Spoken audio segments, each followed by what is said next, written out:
and gentlemen, welcome back to the StarCraft 2 World Championship Series Season 2 Finals. We are about to get underway with the quarterfinals, but before we get there, we need 8 players. They have battled their way through hundreds of matches all over the last couple of months, through qualifiers, through Challenger League, and through the Premier League itself, and now have made it to the quarterfinal of the Season 2 Finals. Ladies and gentlemen, please welcome your final 8.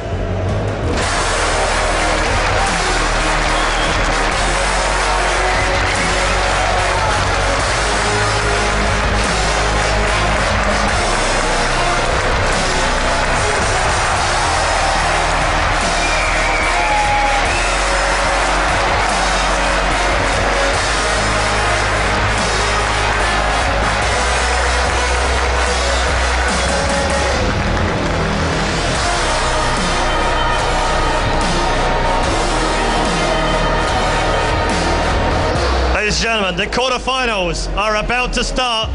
It's time for Game On!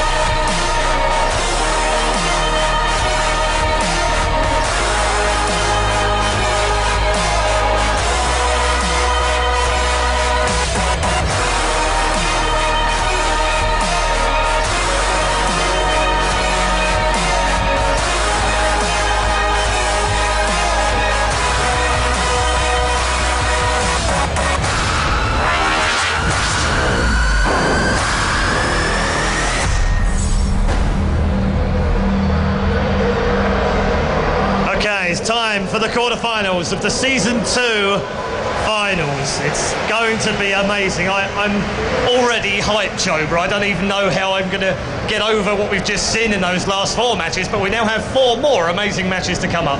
Very excited, and now we're into best of 5s, Red Eye, so we are in for a long but exhilarating day for sure. Yeah, absolutely. Let's take a look at the brackets and confirm your quarterfinalists for you. There we go. So we've got aLive versus First, Jaedong versus Naniwa, Tasia versus Rain, and Bomber versus Scarlet. I'm going to go ahead and just say my favourite out of that lot is Bomber versus Scarlet, but that's kind of because I like the players. But Jaedong Naniwa is the one that stands out, right? Yeah, Jaedong Naniwa, the rematches of rematches, and there's a lot on the line for both players, but there's a lot of pride more than anything, I think, in this matchup. Who could have thought that fate would bring them to again in the round of 8 of WCS season finals to face off in a best of 5? Very, very exciting. Yeah, very cool. We'll get to that one in a little bit, but we do have our first matchup is also going to be yet another epic match. Look at these two matching up. Who would have thought that aLive, having lost in the American playoffs, would have got, you know, a second chance to come into the tournament and reach himself into the quarterfinals of the season finals? He's now ranked 8th in the world in WCS and goes up against First from Incredible Miracle. I'm tempted to ask you for a prediction, but this is going to be a close game, right? I think it's going to be very close, and at this point, aLive has to start thinking that maybe fate brought him here. You know, he got through his group in first place after being a wild card participant, and now he has to face off against First from LGIM, who we've talked about him many times. Artosis has talked about him, how he has the potential to be the best player right now. Is he going to show that brilliance today against aLive, or did he not expect to have to face aLive at all this tournament? I mean, who knows? Yeah, we're going to find out right now. Let's introduce you to our quarterfinal number 1. In our very first quarterfinal here in the top 8 of WCS Season 2 Finals, we just talked about the man who now has to accept that it's fate that brought him here to Gamescom in Cologne, Germany. It's going to be E.G. aLive!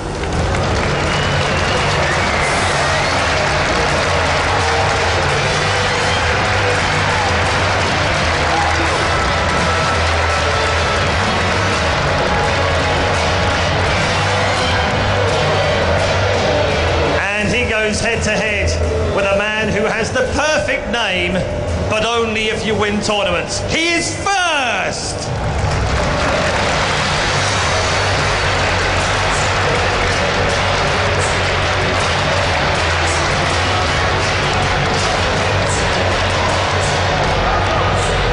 Okay, we're ready.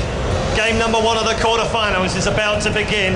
Your commentators for this one in a best of 5 are Kalaris and Rotterdam. Thank you very much, guys, as we now move on to our first quarterfinal here, and oh boy, is it a good one. First versus aLive. aLive's been playing really good so far. Yeah, aLive has been fantastic this tournament, but it's kind of funny when you look at the top 8 bracket and almost every single person would say like, no, this is the top match, no, this is the top match. Like Radar would say like, oh, I'm really looking forward to Scarlet versus Bomber. A lot of people will say Jaylong versus Naniwa. Of course, both great matches. I think aLive are first. Both of them have potential to win this entire tournament by the way they have been playing. And then last but not least, there is Rain versus Tasia. Rain has a ridiculous win rate in PvT. Yeah. All 4 quarterfinals are going to be sick, but certainly this one, I'm really stoked for it. Yeah, so am I. aLive has already proved himself very well against Zergs and Terrans at this tournament, but now can he prove himself against a Protoss, and in the form of first, one that has such good presence in this matchup?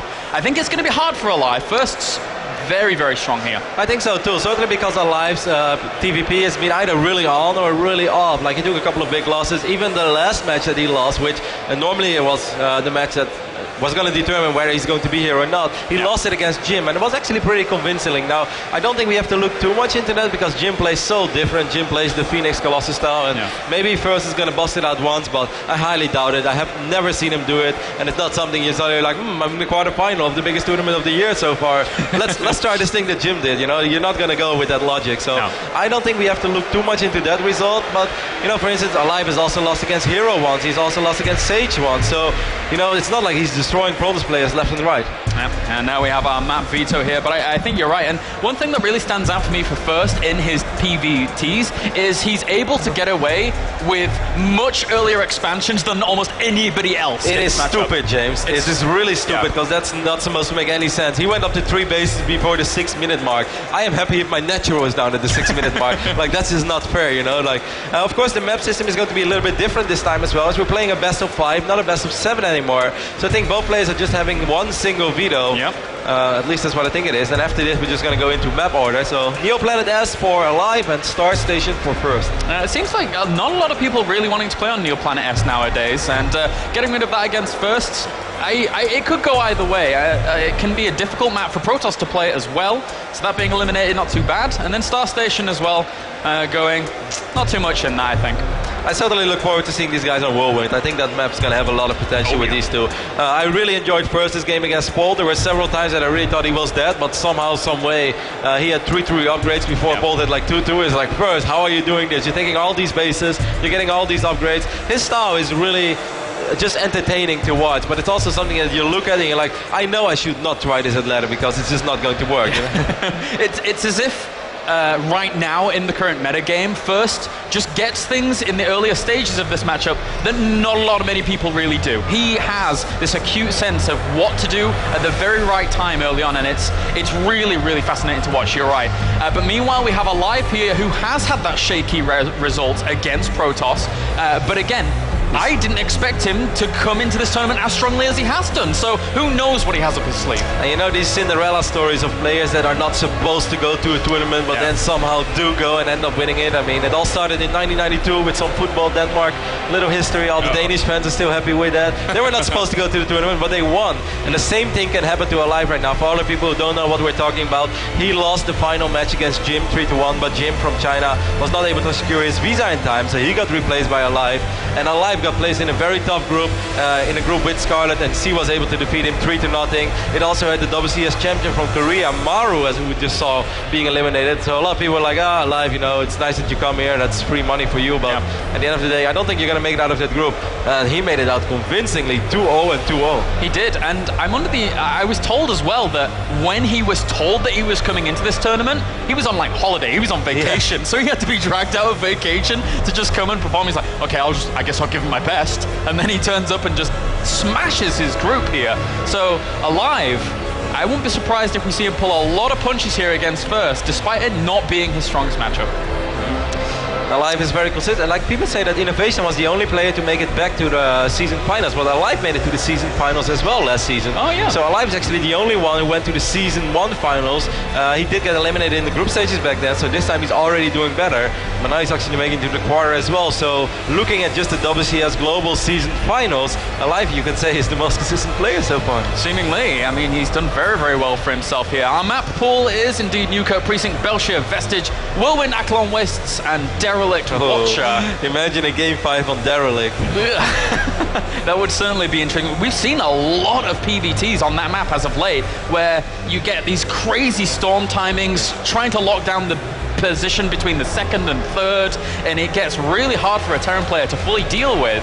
And first, certainly someone who can bring a lot of that. Yeah, every now and then you see these funky 2-base timings with a couple of Arcons, maybe a few Storms, or maybe just straight up Arcons and charge lots. Yeah. And then Terran is like, as soon as they identify, it's like, well, 2 wall-ups is not going to work. Let me just get like 8 bunkers between my second and my third base, and that can actually be extremely good against that style. But once more, I don't think we're going to see First play like that. First is just a very stable Protoss. Yes, he does take risk, but I feel it's calculated risk. He goes up to 3 bases at the 6-minute mark, but when he kills the Reaper, for instance, you know, those small things, when he knows that it's not going to get scouted for a little while, and also this style of going into Colossus, then a couple of Blink Stalkers, 3 bases relatively early, and then Storm, it's something he's done over and over and over again. Yeah. And the moments he's weakest, he brings the aggression to his opponent. He gets a pilot out on the map, even if it's just 3 Zealots. Those 3 Zealots can buy him the time that he needs to get a couple of Storms up and stay alive in 3 bases, and then basically be in a really good position.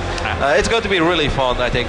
I love how you mentioned that, though, calculated risk. Not just risk, I'm going to throw down a Nexus there. There's always method to the madness here from First, and it works so well. And then meanwhile, aLive, there's been a lot of aggression that he's put on, but let's look at First here and the results that he's had thus far. Look at those Terrans he's been able to take out. The only person he's been losing to lately is Bomber, and Bomber's just...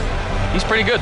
Not just one, but Bomber plays a really weird style of TVP as well, because Bomber really plays just unique. Every single matchup he looks when Protoss is weak and then he just jumps on it. His game sense is excellent. I feel aLive is a little different. aLive's always like, okay, I think that this might be good, and then he just kind of rolls with it, but still has a backup plan and stuff. While Bomber is just like, you know, he goes full YOLO mode. Like, he pulls the SCVs and he's like, I'm going to win this game right here and right now, while aLive kind of, you know, tries to beat up his opponent a little bit before he actually secures victory. So, but if you take away those losses against Bomber, he managed to defeat Bolt. Even players like Fantasy, who's just an absolute Brood War legend. So, you know, a 68% win record, nothing to be ashamed of. Pretty good. And I think for a lot of people in the eyes of the community, a lot of his TVP prowess started with that Fantasy series, when people were just like, well, he's Fantasy, he's probably going to win this. And then First is like, actually, no, I'm just going to smash this. He made Fantasy looks silly in that series, and that is something that is hard to do.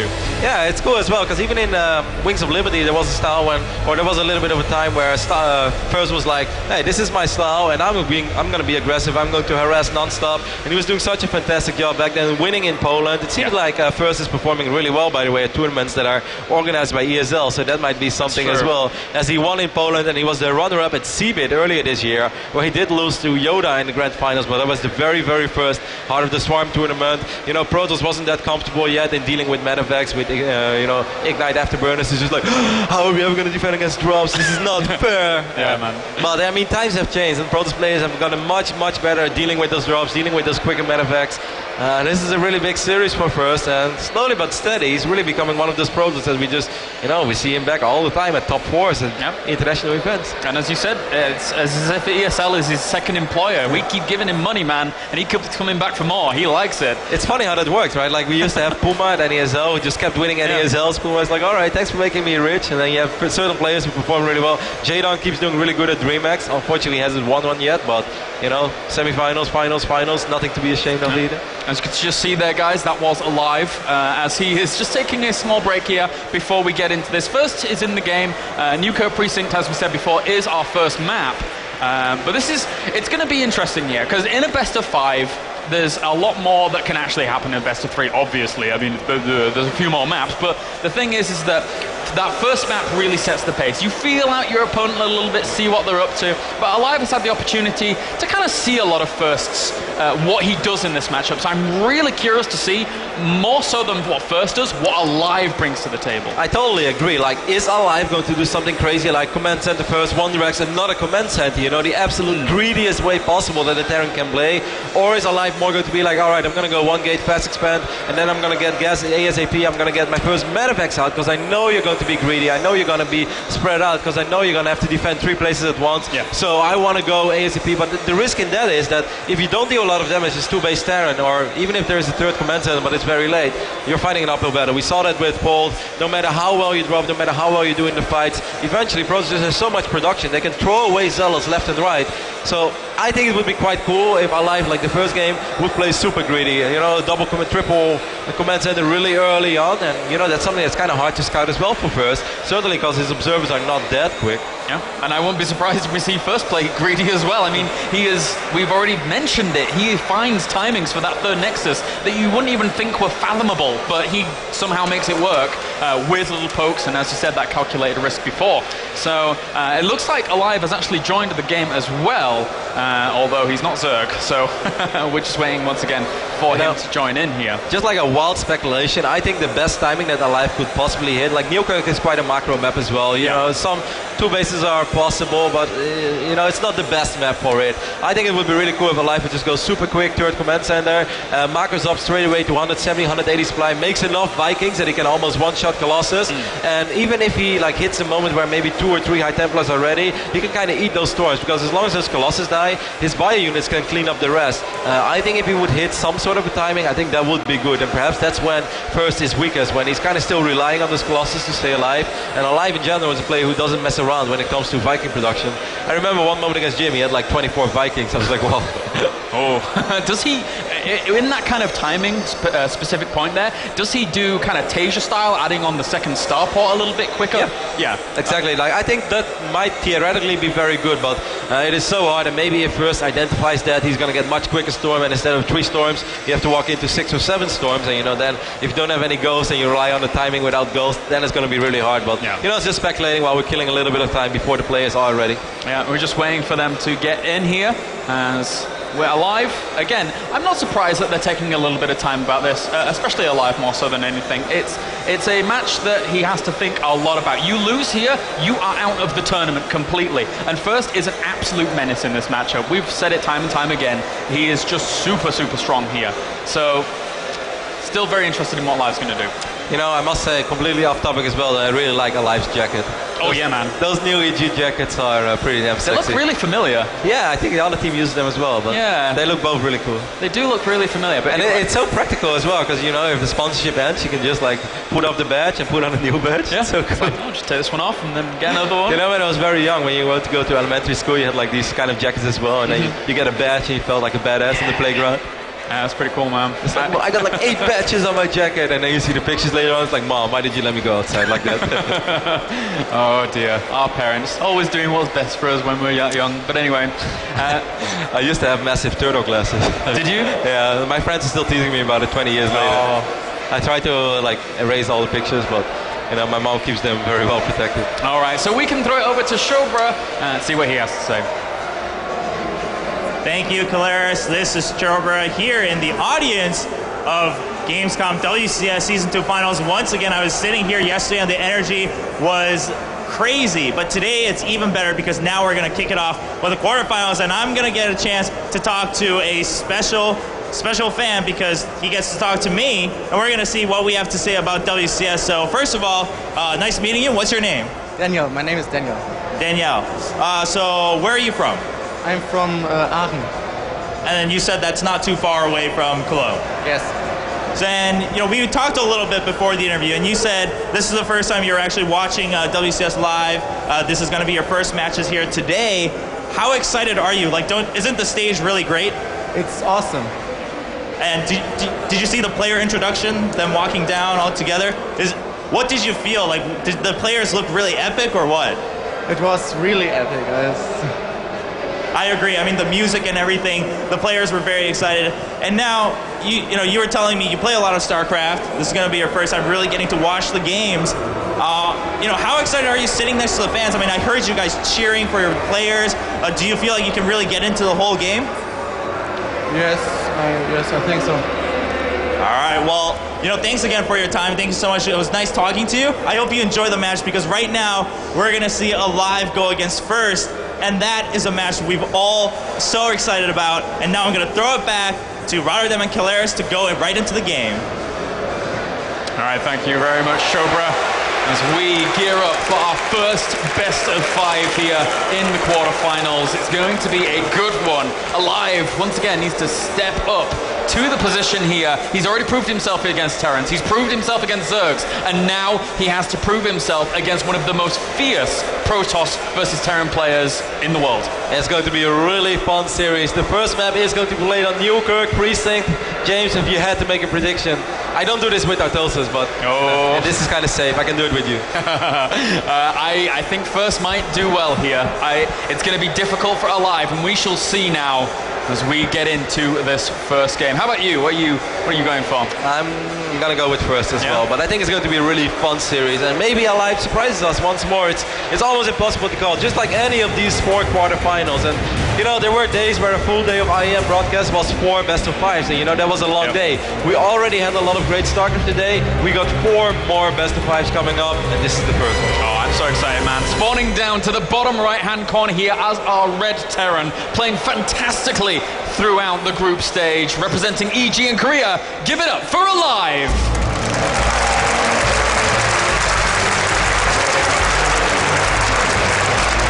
Down to the bottom left-hand corner, our blue Protoss, representing IM and Korea. Give it up for First!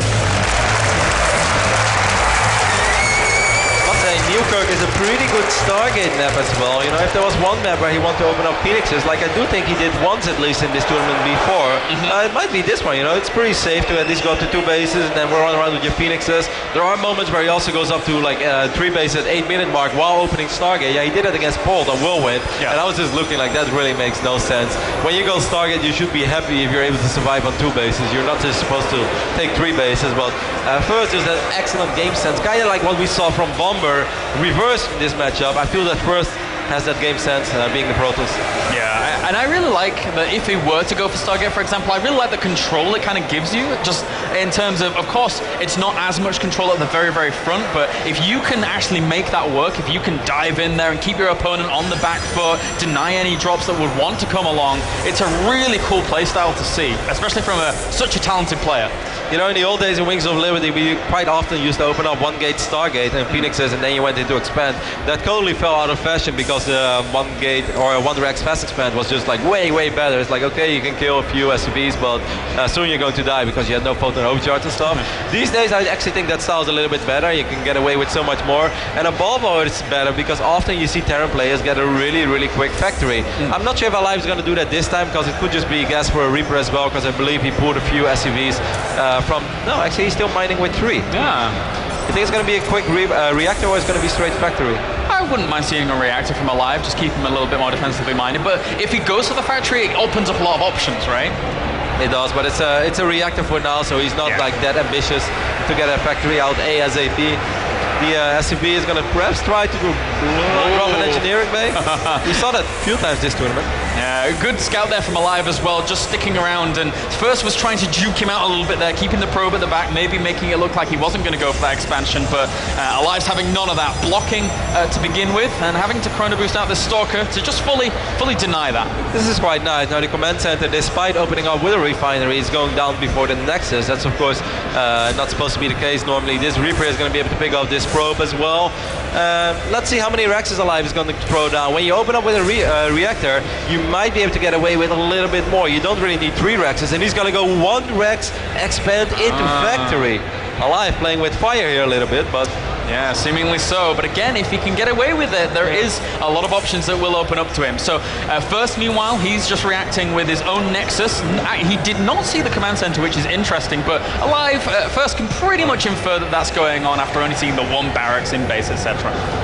Pretty much, yes, unless like something would be proxied, but I don't think he has to be too worried about that. I kind of like where aLive is going to go with this. Of course, he had a pretty good scout early on with his SCV. He saw there was only 1 gas. He saw that the Nexus was delayed a little bit. I think think if he wouldn't have seen all that, he would have definitely not gone 1 Rex into factory. But right now it's something he was able to get away with. We see the Twilight console going down already. Maybe this is like a little bit of first and a little bit of Oz's playstyle, where you get super quick blink just with some map control, or he's really going to roll the dice and go for Dark Templars. But I don't think that would be a good idea. Yeah, lots of options here for first. So both players just playing out this quite normally. Hellion's actually in production here for aLive, so could even go for medevac and try and lift those in, or even Marines lift those in and poke at the front with the other forces that he does have. But for now, the Reaper's going to have to run away in the middle of the map as first looking to move out a little. This could actually be really good if first would have gone for that super greedy style, because defending against Hellions when you barely have any gateway units out on the map is really frustrating. Like, you're going to kill them eventually, but how many probes are you going to lose? This is a massive scout though. I really like the scout with the Demolition Core. Oh yeah. The only bad thing is that either it's going to have to travel all the way back, or he's going to have to use recall. And if he uses recall, he's not going to have photon overcharge, and he could really use a photon overcharge because his production right now is so slow. He only has 1 gateway as far as I know. Yeah, that's very true. And with that also, there was the Reaper that did dive in and had a look around. I wonder if he saw those gateways there at the very end. I don't think so. No, he did not. So does not know that the second, third gateways are a little bit later here. This could actually get a little dicey for first. Right now, first is at 34 probes against 28 SCVs. So even if he just loses a few, it's not too bad. I don't like that aLive did this with only these 2 Hellions. He should have waited for that medevac that is like almost on the way. He's able to get a few probes here and there, but if he would have been able to create 2 problems at once with the medevac in the main and these Hellions in the natural, that would have been so much more effective. Yeah, just kind of really stretching first across those 2 locations would have been very good. He does spot the Twilight Council whirring away here with that Chrono Boost, and he's going to get 1 or 2 probes, not too bad. But in the end, to your point, this could have gone even better. Yeah, but these 2 Hellions are doing a surprisingly amount of damage, getting some really juicy shots off. A lot of mining time being lost. We had 4 SCVs killed, and now it's 11, and 11 probes. I mean, of course, sorry, 11 probes for 4 Hellions. That's a trade that aLive would make any day of the week. Nicely done there by aLive, making the most of what he can with what he has. And now the Dark Shrine as well as Robo Facility are on the way here. So despite him getting Blink, he's still continuing on with that Twilight tech. And first might be a little bit, aLive might be a little bit caught off guard with that, because he saw the Chrono Beast being heavily focused on an upgrade being Blink here. I definitely think that DTs could eventually surprise him, but it's a very risky move by first, and of course it's all going to come down to how much damage will he be able to do with these Blink Stalkers. He's going to blink in immediately, he's going to be able to kill 1 bunker at least, but will the second bunker go down? We already have 3 or 4 Marauders on the field. As long as this bunker stays alive, aLive is going to be more than fine. Yeah, just blink back as well as some actual Hellions here doing even more damage to first at the natural. aLive really testing what first can actually bring to the table, and it's 16 workers have already gone down, so he's sitting at around 42 workers against 35 in favor of aLive. Even losing a couple of Blink Stalkers here and there, this is going so extremely good for aLive right now. Sure, first has a little bit of pressure, and he does have the Dark Shrine as like sort of his hidden card, but I don't know how much damage these DTs are going to have to do to somehow make this worth it, because first is going to need a crazy amount of time before he's ever going to get some splash damage, or even charge slots for that matter. He has 0 upgrades as well, let's not forget that. There is not a single forge out on the map. Yeah, this hidden card has to be the trap card. If first can make these Dark Templar work, if he can kill off a lot of workers, that would be fantastic. He continually bad. Oh, yeah, that would actually lose that tech and not be able to build any more star pods, but actually here trying to blink back, good control, killing off a few SCVs. The Dark Templar, meanwhile, just walks straight on by. How much is he going to get done? He might be able to get done a little bit, but there are a lot of units over here in position already, so 1 scan will be able to kill this Dark Templar, and there we go. Mr. Turret going down immediately. Was there a Dark Templar in the natural as well? Doesn't matter though, at the same time we got a really big drop in the main base from first. That's why aLive had so few units at home to defend against those Blink Stalkers, and first has absolutely nothing to defend against them. Oh, missile turrets going up as well at the expansion there. aLive is all over first right now in this first game, doing so well, killing off pylons and just doing great damage. He's killed off a lot of his opponent's income right now, denying so much of it. Nice blink little there, blinks around, going to be able to pick off a couple of these Marauders, but he doesn't even have enough DPS to deal with these remaining bio units. First is losing so many Stalkers right now. Oh, his army supplies 15 to 43. aLive performing so well here in game number 1, saying I've beaten Zergs, I've beaten Terrans. Guess what? I can bring the fight to the Protoss as well. First scrambling, he has a Warp Prism in the middle of the map. He's going to pick up a DT and try and go in the main, but I don't think that's going to work. There's a missile turret as well. There's a lot of production for aLive by now. We can see all these Rex. Rex is working at full speed. aLive has won this game already. This one Dark Templar is going to try to buy a little bit of time, but man, that went just very good for aLive from start to finish.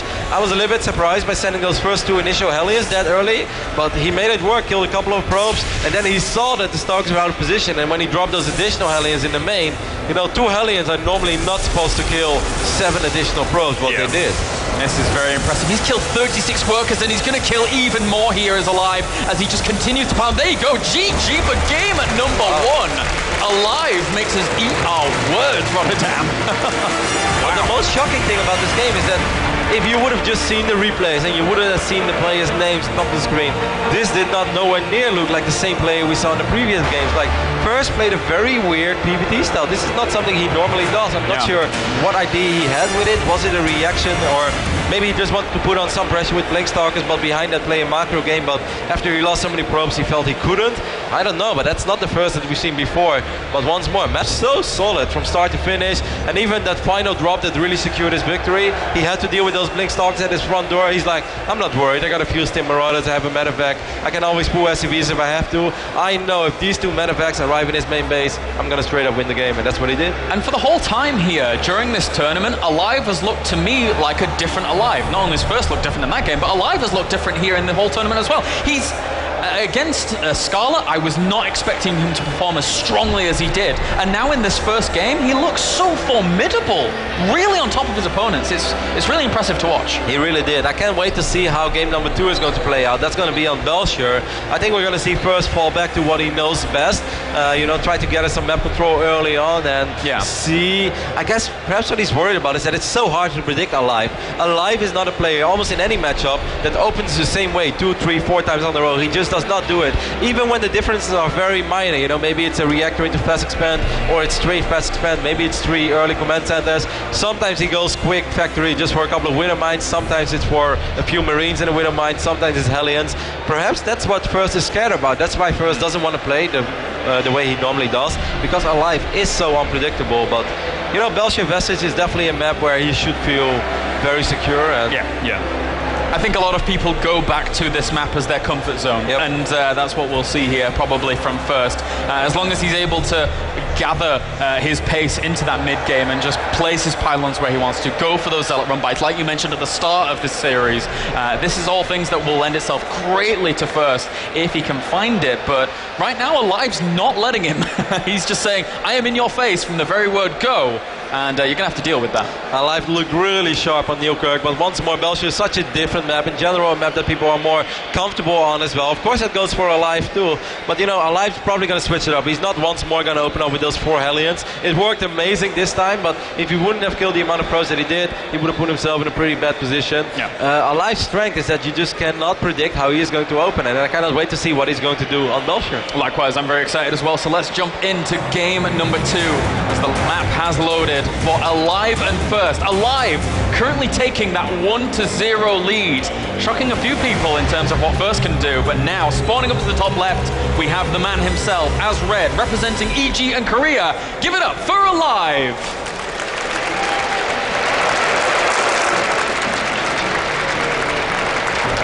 And then down to the bottom right, our blue Protoss looking to come back in this best of 5, representing Incredible Miracle in Korea. Give it up for First. You know what's kind of funny as well, James? I think it's safe to say that aLive, his biggest victory out of his career was IPL 4 back then in Las Vegas, and he was able to win $40,000. What's the first place at this tournament? It's $40,000. Ooh. Dude, aLive is like the forgotten champion. Everyone, you're looking back on the history of StarCraft and you look through the tournament wins for people. Not many people really remember aLive's run through IPL, but he looked great there, and he has these fluctuations of performance, but right now he's looking so good. He really is, and it seems like he's going to switch it up a little bit this time. Once more, aLive is so hard to predict. The last game he opened up with a pretty quick Marine and into a Reaper into a Reactor, and then he drops with a fast spend. This game, aLive is going to open up with Command Center first. And what's going to happen after that? That's what I'm super curious about. Most likely at least 2 Rexes, but maybe another Command Center after that. He's like, hey, last game was pretty aggressive. Maybe you're worried about my aggression this time. This time I'm going to go super, super economic. Well, first already sees the Command Center first here, and we've all seen how well he can read into his opponents and then maybe go for expansion. So maybe aLive then says the knock-on effect of that is what you suggest, maybe going for that 3rd Command Center. Anything that he would like to do if first is going to try and play equally as greedy to him. Yeah, I like this as well. Despite getting that assimilator very early on, he didn't put any probes in it yet. He didn't drop the cybernetic score. He realized he's playing against a very economic heavy opening here from aLive, and he's just like, I don't have to worry about any kinds of pressure. I'm just going to drop my Nexus ASAP. I don't need a gas right now. Of course, you're not going to cancel your assimilator. I was not expecting that, but indeed that SCV does die, and no more block for him as the Nexus does go down. So first, just playing a little bit calmly and collected as we have those 2 barracks on the way for aLive. Very important for him to get those just so he can deny any little gateway pokes early on. Needs just the right amount of Marines. That probe can actually get into the main base. Of course, right now there's not too much to see, but still, I would kind of like to pick in there if I was first, see if a refinery is down already. It would be very early, but hey, it's possible that the refinery is down already. Yeah, it's aLive, man. He can do anything he wants, and first needs to account for that here whilst he deals with it. Interestingly, he did send his first Zealot across the other side of the map, and now he's actually applying pressure. Almost even got him with the Zealot. That would have been a little bit scary for aLive. Yeah, that would have been very annoying. He would have to pull SCVs, he would have to micro, he will most likely end up losing 1 or 2, maybe even end up losing the Marine. Yeah. That would just suck, those small things that might not cost you the game, but it's just really frustrating and annoying.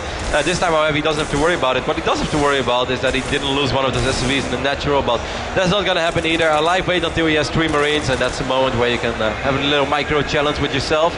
Make sure you get 0 slices from the Zealot. StarCraft Masters all over again, man. Some of those levels were difficult. Me and Todd were reminiscing about the Banshee one. That one. Yeah, the Banshee is annoying. I think if you don't play Terran, that Banshee challenge was pretty frustrating. Yeah, that's a nightmare. But hey, first already setting up his initial pylon. I'm kind of surprised. But I'm very surprised at what we see in the main base of aLive as well. Wow. aLive is like, what is up? 2 Rexes into factory? No, I'm going to not go 3 Rex, I'm going to go 4 Rex. The moment you go 4 Rex, it's not just for defense anymore. You're going to try to do something with that. And considering the fact he didn't drop a single refinery yet, I kind of feel that he just wants to make a ridiculous amount of Marines, and that he just wants to march across the map with Marines, without combat shield, without stim. But if those Marines are in overwhelming numbers, they got so much burst damage that it's really hard to engage that army. Yeah, and at the same time here, aLive with this, now that he's going to have a lot of units, first decides, I'm going to try and be aggressive myself, but I don't know if this is going to work out too well. I don't think this is going to work out at all. That's actually really quite bad for him. That robotics facility is not going to work out against so many Marines. And above all, if aLive decides to march across the map with, let's say, 15 to 20 Marines and then a few more streaming in, he might even be able to hit before there is a photon overcharge, because the mothership core just spawned. And he could find this. Oh my god, aLive finds the proxy robo facility, trying to churn out Immortals, but he's not even going to be there. He's going to pull so many Marines right now, and first is not going to be able to keep this robotics facility alive. Even if he comes here with a couple of Stalkers or wipes in Stalkers, aLive is going to have so many Marines that he can still deal with this. And now aLive knows all of the plans that wanted to unfold here for first completely. The Immortal's going to pop out. He should cancel. There's no way. He had to cancel that, surely. Well, that's a pretty expensive loss. That's 250 minerals and 100 gas that will most likely fall. Stalker takes a lot of damage. That's going to fall as well. This is going terrible for first.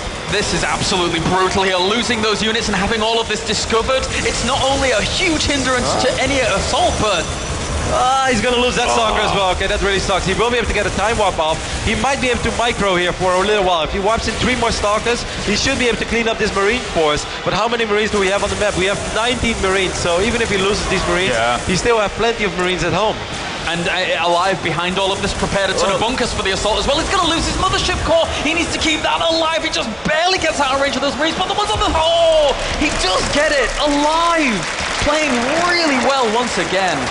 This is a nightmare scenario for first. His entire strategy is in jeopardy. Yeah, he hit on 45 probes though, so that is not all that bad. But aLive realized what happened, and he didn't have to continue his original plan of trying to do something with slow Marines. Yeah. Right now he's just like, I'm going to drop another command center, because you don't have any tech behind this. The only tech that you had was that robotics facility, which I just spotted, and you're not going to use for a little while. A nice Warp Prism drop here by First to try and bring himself back into a little bit of a better position, and he will get a few SCVs for his troubles. He's already up to about 6 or so kills. Yeah, that's actually very good. That's the only use he was able to still get out of that robo facility, which we can see Marines are working right now on the right side of the map, and that robo will go down.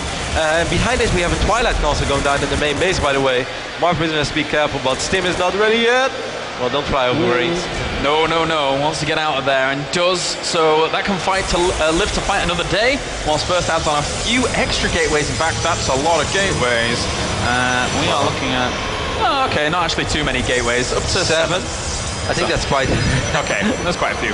That's quite a few for this phase of the game for a 2-base Protoss who didn't really show it. So perhaps he's going to try to go for that big 2-base push, which we mentioned before. Just a lot of charge slots, as charge is being researched as well. +1 armor is going down. I don't think he's going to wait for +2 armor. If he would do that, that's going to give aLive so much time. The bio army is going to be crazy. I think he's just going to run in with a couple of Archons and a lot of charge slots, and you know, here goes nothing. Yep, and may as well give it a go, as he's going to try and pull at the main once again here of aLive. But aLive's already prepared. He has his bio placement set up very, very nicely, and with that Templar Archives finishing up for First behind this, is it just... Does he go Storm or does he go Archons with this? What's his... Yeah, I think it's just going to be 2-base Archons push, but now he makes another Robo, so actually I'm super confused, and I don't think... I mean, if he made 7 gateways, you would expect him to go aggressive. Certainly because he was researching charge, he was getting Storm, but why, if he wants to go for a 2-base push with Chartles and Archons, would he make a robotics facility right now? So I guess I'm completely wrong, but I don't know where he's going to take this. Maybe just transitioning on and trying his best, but still it's going to be difficult with aLive having his 3rd command center down for such a long time, and in fact now it's positioning itself at the 3rd base slowly here. So aLive is going to have a great, great economy. Yeah. And First is going to take this stop 3rd. Okay. So perhaps he wanted to do something and realized perhaps it wasn't going to work, and he made a few too many gates, but at least he was safe against any kind of pressure because he had the option to make a lot of units. aLive is marching across the map right now with an army that's too strong for First to deal with, so he needs to buy time for himself with a warp in over here. He needs more charge bolts than he has right now in the main base. Yeah, they're trying to do some damage here, and actually they're keeping aLive quite busy, but his army is not coming back to deal with this, so he's actually going to pull STVs here to try and make this work out. Meanwhile, he has spotted that 3rd base as well, so the Zealots not doing too badly for themselves, but again he has to deal with this 57 army supply against 44. The force fields need to be great. He does have Storm. He does have Storm, and there are no medevacs over here. Those are great force fields by First, and he's going to be able to defend against this with no problem. Wow, that was very well done. Once more, buying time with the Warp Prism is so freaking important, and delaying aLive, making that army a little bit smaller than it could have possibly been. And hey, First got a couple of storms off, great force fields. He's playing a lot better right now. Very, very good play on aLive. Seeing High Templars now does out on his Ghost Academy, but a little bit later than he would have needed it to for that attack to be successful. But noticeably, he doesn't really have any medevacs out for a long time. He's only now just getting his initial 2. So a lot of the stages of this game have been pushed back because of the initial implied aggression by both players, and now we're just seeing these later transitions. Once more, Marines are going to Stim, try to pick up this Warp Prism. What's worth mentioning as well is that aLive is only on 1-1 upgrades right now, where he's going to have to deal with O2 Zealots. And O2 charge slots, that's really scary, man. Yeah. Like, that's going to be very hard for you if your bio is not very well upgraded. Yeah. Certainly with a Guardian Shield as well, these Marines are going to do barely any damage against these Zealots. And, you know, Marauders are not that amazing against Zealots either.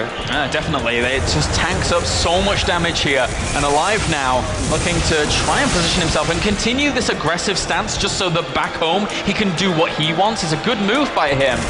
But First is powering up as well, and slowly First is getting himself back into this really, really well. Yeah, actually I kind of like his position at the moment. Yeah. He's down a few workers, he's down a little bit in supply, but he has 7 High Templars out on the map. And I even think if he drops a Robo Bay right now, he will be able to get Colossus out before the next big fight happens, because I'm not sure when aLive wants to go for a fight. He has a couple of ghosts in production right now, so maybe once he has like 4, 5, 6 ghosts, he wants to go for it. If you only have 2 or 3 ghosts, I think it's very risky. A player like aLive is not going to have all of his High Templars clumped up, and 1 or 2 EMPs is not going to cut it. You're going to need more than that, so... well, First moving out to the middle of the map here. And he has 2 High Templars that do have Storm potential, but again, now with these Ghosts out and Mobius Reactor was done for them, the EMPs are going to cause them considerable damage if they want to move forwards. But there are 10 High Templars out on the map, and some of them have like up to 200 energy. RoboBay being wiped in right now, which I think is very smart. I mean, aLive is going to need miraculous EMPs. Then, of course, anything is possible. The good thing for him is that he's working off double engineering base, so he might actually be able to get 2-2 bio by the time that 2-1 is done for first, or 1-2, I should say. So that's not too shabby. A nice little drop here, maybe killing off that engineering. He forged before it actually finishes up an upgrade, but never mind then. Wow. I'll take that back for now. And then even a little bit of aggression up to the main, trying to do some damage with these Zealots. And whoa, that's a big warp in here. First committing a lot to this. Yeah, there are a lot of Marauders there as well. Marauders not that amazing against Zealots once more, so he has to be careful. You don't want to end up losing those goals. He finally unloaded all of the Marines. Billy the Marine got tired of doing all the work by himself. Caught in his colleagues. Yeah, and he did not get the upgrade, unfortunately, there to the live. So now these 2 High Templars could do quite a bit. Ghost slightly out of position there. They need to move forward so they can land those EMPs. Oh, and they hit the EMPs! Fantastic EMPs there by aLive, forcing this back. First cannot stay there. First can definitely not stay there. This is not a big commitment though by First. First is just watching or running around the map with half of his army, or maybe a little more than half. But right now aLive is maxed out. If there's one moment for him to fight, he has to be so careful though with those High Templars. He cannot lose those High Templars. Yeah. Those are the High Templars that are going to keep him alive against the big counter push from aLive. Exactly. Those were his contingency plan. If those die off, they were sat there accruing so much energy at the natural. And aLive now with an army supply of 123 to 107 with not too bad upgrades either here. Could continue pushing on. 2-1 against, what do we have for the Protoss? Yeah. 1-2. Yeah, okay, so very, very even in that regard. aLive's damage is going to be very considerable. There are so many High Templars, it's almost ridiculous. We have a lot of Ghosts as well. Storm going down instead of feedbacks. He does land 1 feedback, almost kills the second Ghost as well. aLive, I don't think he can win this High Templar Ghost war. He is just outnumbered. And there are Colossus as well. The first and second Colossus, I believe, are already on the field. He will be able to force a cancel on this base, but after this, I think it would be very wise for aLive to back off. Yeah, definitely. I don't think he wants to fight any longer here. Yeah, he has to get that Viking count going if First is going to fully commit to this transition of the Colossi. And now, aLive, he knows that, well, that War Prism does go down thanks to the missile turrets. That's a lot of Zealots here. He needs to position himself so well. Good concaves here for aLive, very important. But there are still so many High Templars, 12 of them right now, some of them with 200 energy. There are 9 Ghosts though, so that's pretty solid. But I'm still not sure. He cannot really attack into these 2 Colossus, soon to be 3 Colossus, without a single Viking. Unless First would make a mistake and expose them too much. But oh, that's a lot of Storms that hit those Ghosts. But at the same time, the EMPs did land on some of those. He has to morph in those Archons at the same time. Actually, he's going to get very sandwiched here. The Zealots charge on in. He doesn't have an Observer to spot those Ghosts at the back. Oh my God. Die. So many Zealots. The Zealot sandwich is completed and all of these bio units just get wiped away. Wow. Man, what a fantastic fight there for First. Yes, a couple of EMPs landed, but there were still so many additional units. And above all, those Colossus stayed alive. They had the time of their life. They just got all those free zaps off, and aLive got destroyed in that fight. That was a yummy bio sandwich from First there, man. He absolutely tore that apart. And now even these Ghosts are under threat. The Observer following them all the way home. No, sir, you're not going to get back too soon. And then bio now for aLive needs to come out. Army supplies 126 to 78. This counterattack could just round kill him. The Viking count is not there yet to deal with most of these Colossus. The Vikings are already exposed as well. The Archons might be able to get a couple of juicy shots off. The bunker is staying alive though. That's very well done. Good repair there, and actually kind of a tricky position for First to attack. So he's backed off for now. Yeah. I mean, being so Zealot heavy in that position where the architecture and the building placement for aLive was choking up First, he wasn't able to push in and seal the deal. But now he's going to look to deny aLive's bases and try and keep him as constricted as possible to tie this series up. One of the reasons why First had to back up there as well is that he does not have a single warp in position all in the map. He just warped in a couple of Archons and Stalkers in his natural, so all those units are going to have to run their way across the map once more. He has to be careful with those High Templars, but at least he is able to deny this fort base. And killed off a few workers there with a nicely placed storm. First right now, army supplies 108 to 122. He has to be a little bit careful here. Lifting that command center up, wants to move it back. He really needs a pilot though, like, sure, this is great feedbacks there as well, but I think that those were pretty much most of his High Templars. He's killing a crazy amount of SCVs, but he doesn't have a pilot out on the map. He's kind of forced to take a fight soon. Yeah, he needs to reinforce somehow. He's actually doing a little bit of damage over to this left-hand side, killing off this drop, making sure that his fourth is not denied as well. Has to retreat, those Colossus are very vulnerable. Oh, what a great storm! The High Templar coming in from the left-hand side here, doing a lot of damage. aLive has to move back. Where did he come from? A sneaky High Templar. aLive never saw it coming. Imagine if High Templars had cloak. Anyway. That would be a beautiful thing. Oh, +2 weapons now on the way for first, realizing that he has to just push back a little bit, keep himself a little bit more calm here. And aLive, he has taken another fourth base. There are 23 Zealots on the map, and he's still warping in more and more Zealots. There are a lot of Marauders on the field as well. There are 5 Ghosts right now against 8 High Templars. So this might actually be a moment where you would say like, hey aLive, I kind of like your composition right now. You have 12 Vikings against 3 Colossus, okay, that's very good. And 7 Ghosts against 8 High Templars. You know, that could be very good too. If there's ever a moment, this might actually be the moment. As soon as Percy is going to stabilize on 4 bases for a long time, he's just going to have ridiculous amount of gateways. And he has 3-3 upgrades as well. aLive actually has most of the things working for him. Yeah. This is the best that it looked for aLive in quite a while in this game, in my opinion. Yeah, especially if he gets a good position with those Vikings as well. If First, for example, wants to push on this 4th base, and the Vikings sit above that little bit of terrain that has just been scanned as well. So aLive knows everything about his opponent in terms of his army positioning, and that's absolutely key here if he goes for an engagement. You know, now we get perhaps soon in a really weird phase of PvT. I think if Protoss stabilizes on 4 bases for a long time, I think it's safe to say that Protoss has a small advantage, because you can lose the fight as long as you're 22 reinforcements, because by then you can have 20 gates, clean up the rest of the army, you might actually be able to win the game, and it's very nice to be Protoss.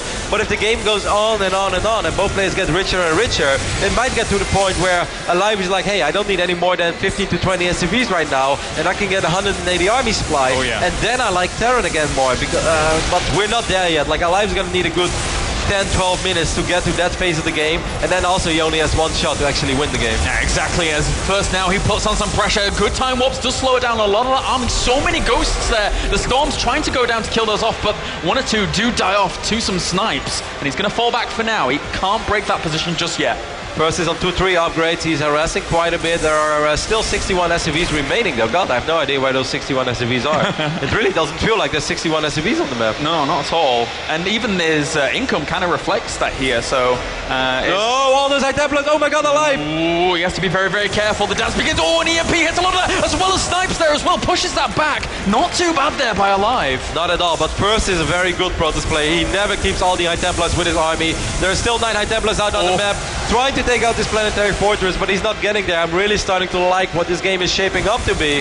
+1 air weapons being researched as well. First is killing more and more SCVs from aLive, and once again going for the port base, and this time he will get it. Oh, it dies off so quickly. Let it slip, and it does die off.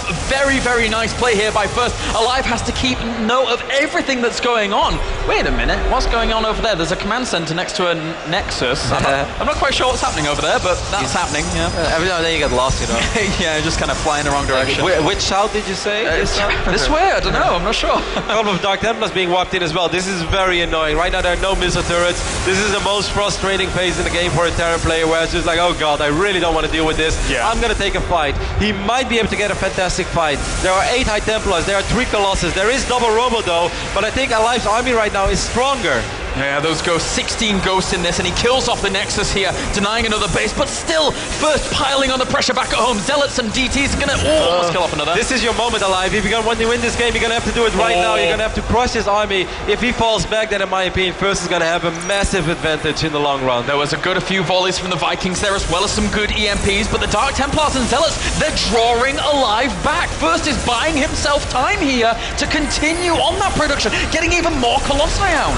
So now we're going to have a 5-base Protoss with a crazy amount of gateways, double robo, soon to be 3-3 upgrades. He's even working on heavy shield upgrades as well. And aLive is still going to lose a lot of units at home because those Dark Templars are going to be annoying forever. I feel aLive should have pushed it right there like a good minute ago. That would have been his best opportunity. And oh, a nice storm, a few feedbacks as well, but the 2 High Templars do die off. Another good few snipes there from aLive, killing off all High Templars with the army. EMPs there. All these Archons are basically down to 10 HP. It never looks like that because they're still green, but those EMPs were massive, but still the reinforcements for first should be able to keep him alive. They should be able to. A nice storm as well, a nice second storm hitting a lot of that. The High Templar does go down. There was a few good volleys from aLive as well on those Colossi. Those units are still being very annoying. aLive still has 120 army supply though. He basically just has no units. But army-wise, these armies are kind of even. But First is able to reinforce, and aLive is not. Guardian shield goes up. Will these Zealots be able to do enough damage? EMPs land on absolutely everything here. Trying to kill off this army of the Colossi. Will end up falling down. Does he have enough bio to kill off the ground force? I actually think he does. But where are those High Templars? There are still 7 High Templars on the map. I don't see them. Use your Control F key. The panic button. This is when you use it. They're all coming in from the side here. Not a lot of them have energy. He lands on the EMPs as well as snipes, getting a few feedbacks as well. Do these Marauders have enough to finish off? He's going to kill the last 2 Archons. Oh my god. 61 to 38. The Colossus are going to die as well. These Vikings are killing the Colossus. aLive is going to win this game. This is unreal. Oh my god. He even lands the Vikings. Every little bit of damage counts here for aLive in game number 2. As he marches on through, completely killing off the natural chrono boost on all gates. He needs units. There are no units. He's warping in a couple of High Templars. Getting Dark Templars is very smart. How many orbitals are there left? There's 1 or 2. Oh my god. Only 1 actually landed, so he could actually do a lot of damage with those Dark Templars. Wait. First, he's not going to leave yet. Maybe First can win this game. Well, he's never going to be able to kill flying buildings soon. I mean, these Dark Templars create a massive problem. They do. He actually, that orbital command, it's... Oh, okay, he lifted it off. Phew. But still, he only has energy for 1 scan and he has to land for it. There you go. GG First is able to take game number 2. Dark Templars to the rescue. It really looked like aLive was going to win that game there, but First is like, hey, I actually still have a DT shrine. Let me warp in a couple of Dark Templars because you have no more orbitals. What a bizarre chain of events. What a game number 2. aLive looked like he was going to break the back of First, but then all of a sudden, Wow.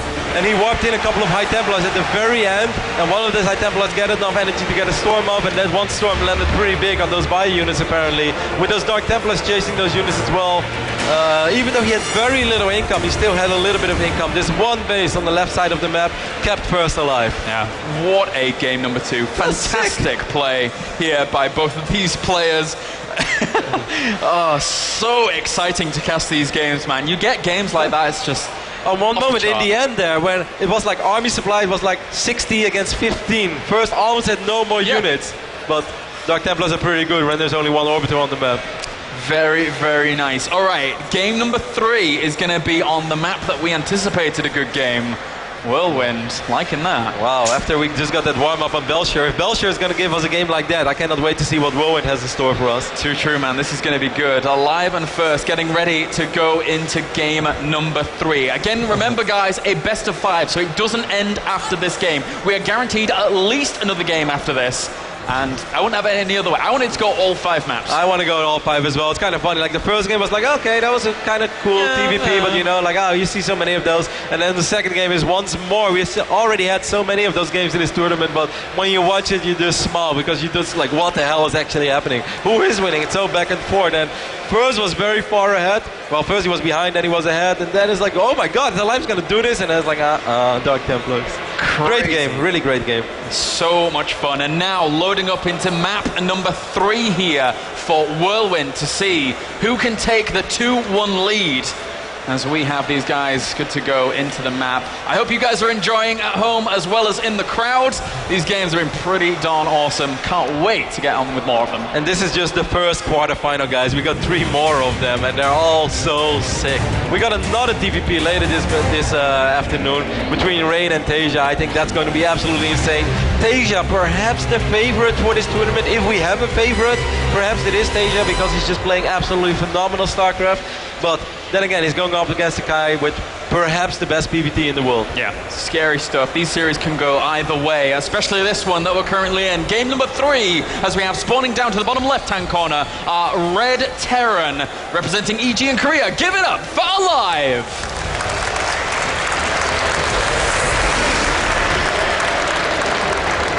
And down to the bottom right, we have our blue Protoss bringing game number 2 back from the clutches of defeat, representing IM and Korea. Give it up for First!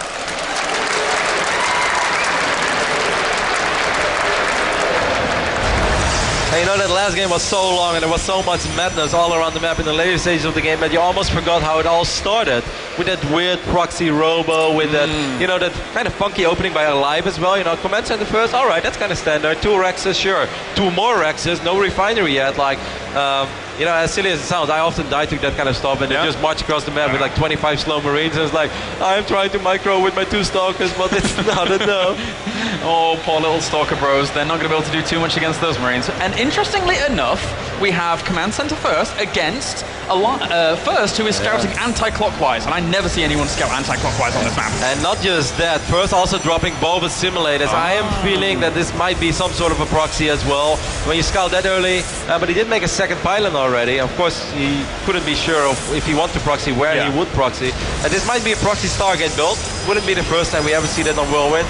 Or he's just going to put 2 probes in each simulator and still expand. But he's going to be kind of behind economically already against this Command Center First from aLive. Yeah, definitely. And aLive just adding on the standard 2 extra barracks here. First scouting out the top left and will, by proxy, understand where his opponent's spot is. And once more, if we take a look at the main base from First, this time we can see he already has 3 probes in each simulator. So this is really not standard. This is not something where, all right, I'm still going to drop my Nexus. I mean, you can do it, but there are so many ways to get that Nexus so much quicker, which would be so much better for your economy. So First has to be planning something with this watching probe, hidden pylon. I got a second mission. We'll see what he wants to do as he's moving into a location to actually do something. And there you go, there is that pylon. So First, gonna ramp up the aggression here in game number 3. How well do you think this can work out against aLive? Well, I have to admit, I still don't know what he wants to do with this. Is he gonna drop 3 gates and go for a sentry bus or something? Like, is this like an economical 4 gate? Because he's not gonna be able to proxy a robo there unless he wants to go for a 1 base Immortal bus. Seen Naniwa do it once against Lucifron. No. When Lucifron had like 7 bunkers and Naniwa was just like, alright, I'm going to move in, and he killed him. Yeah, the Nexus goes down. That's such a bizarre build. What the? Well, I guess he was kind of leaving himself open for options, but by doing that, he leaves himself back economically, right? Maybe it's because of the way that he scouted that he feels like, ah, damn it, I got so unfortunate with the way I scouted. Now, if I want to proxy Stargate, it's just going to be too late.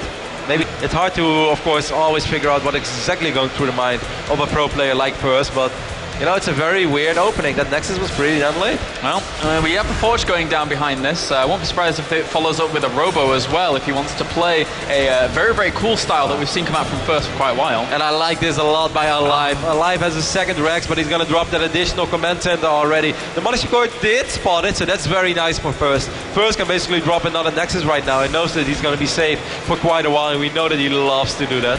And there's First's Robo, just to make sure that he can scout across the map quickly with observers, as well as keep himself nicely defended.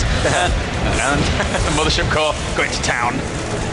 Meanwhile, Stalker has a little bit of a skirmish with these Marines as well. Might be able to pick up a Marine or 2. We see First armor being reused already as well. That's a pretty damn quick Forge. Where are you going with this, Forge? First, what do you have in mind? Well, he has a lot of opportunities here.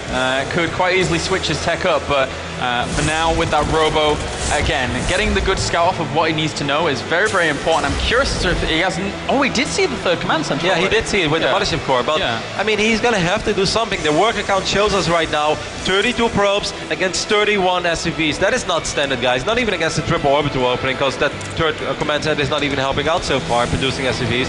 First should be ahead by 6, 7, maybe even 8 workers if he chrono boosted out a lot of probes. He is going to drop a 3rd Nexus right now, but you know, if I am aLive, I am pretty satisfied with how this is going so far. And the moment that factory is down, he can drop the starport, Stim is ready, and he can start dropping Marines with those Medivacs, or even a few Marauders here and there. I think it's going to be really hard for First to properly defend all 3 bases. Like, extremely hard. Yeah, and we'll see if he can make it work here. As aLive, he's always shown that he is the aggressive player. He is the epitome of aggression across almost all matchups. And now he's moving out. Oh, trying to block there with the Marines to get a Stalker kill, and he does get it.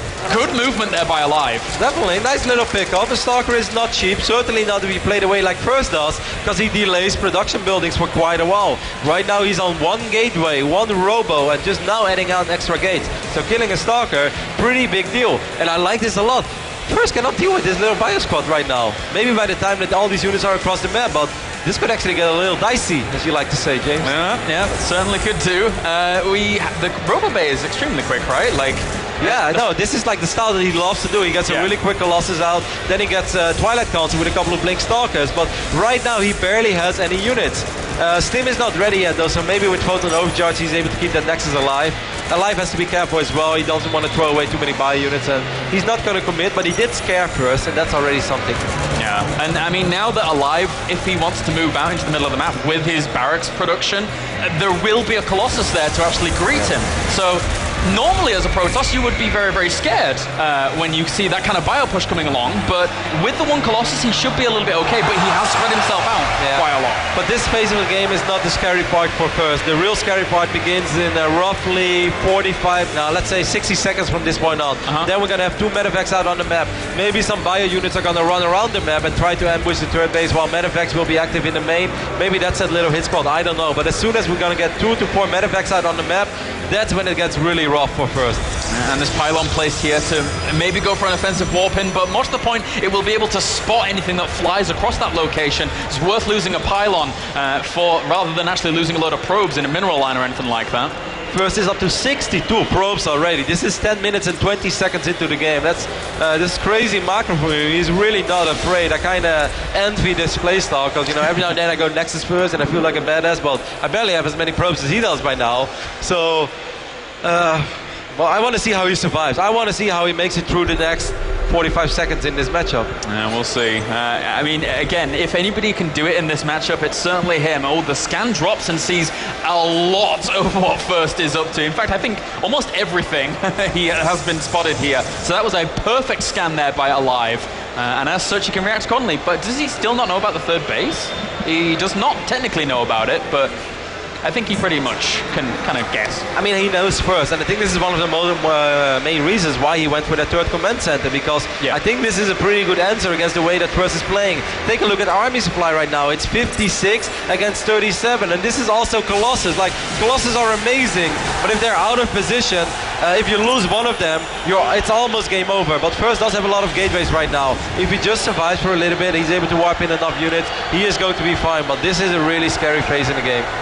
And the medevac's having to move away for now.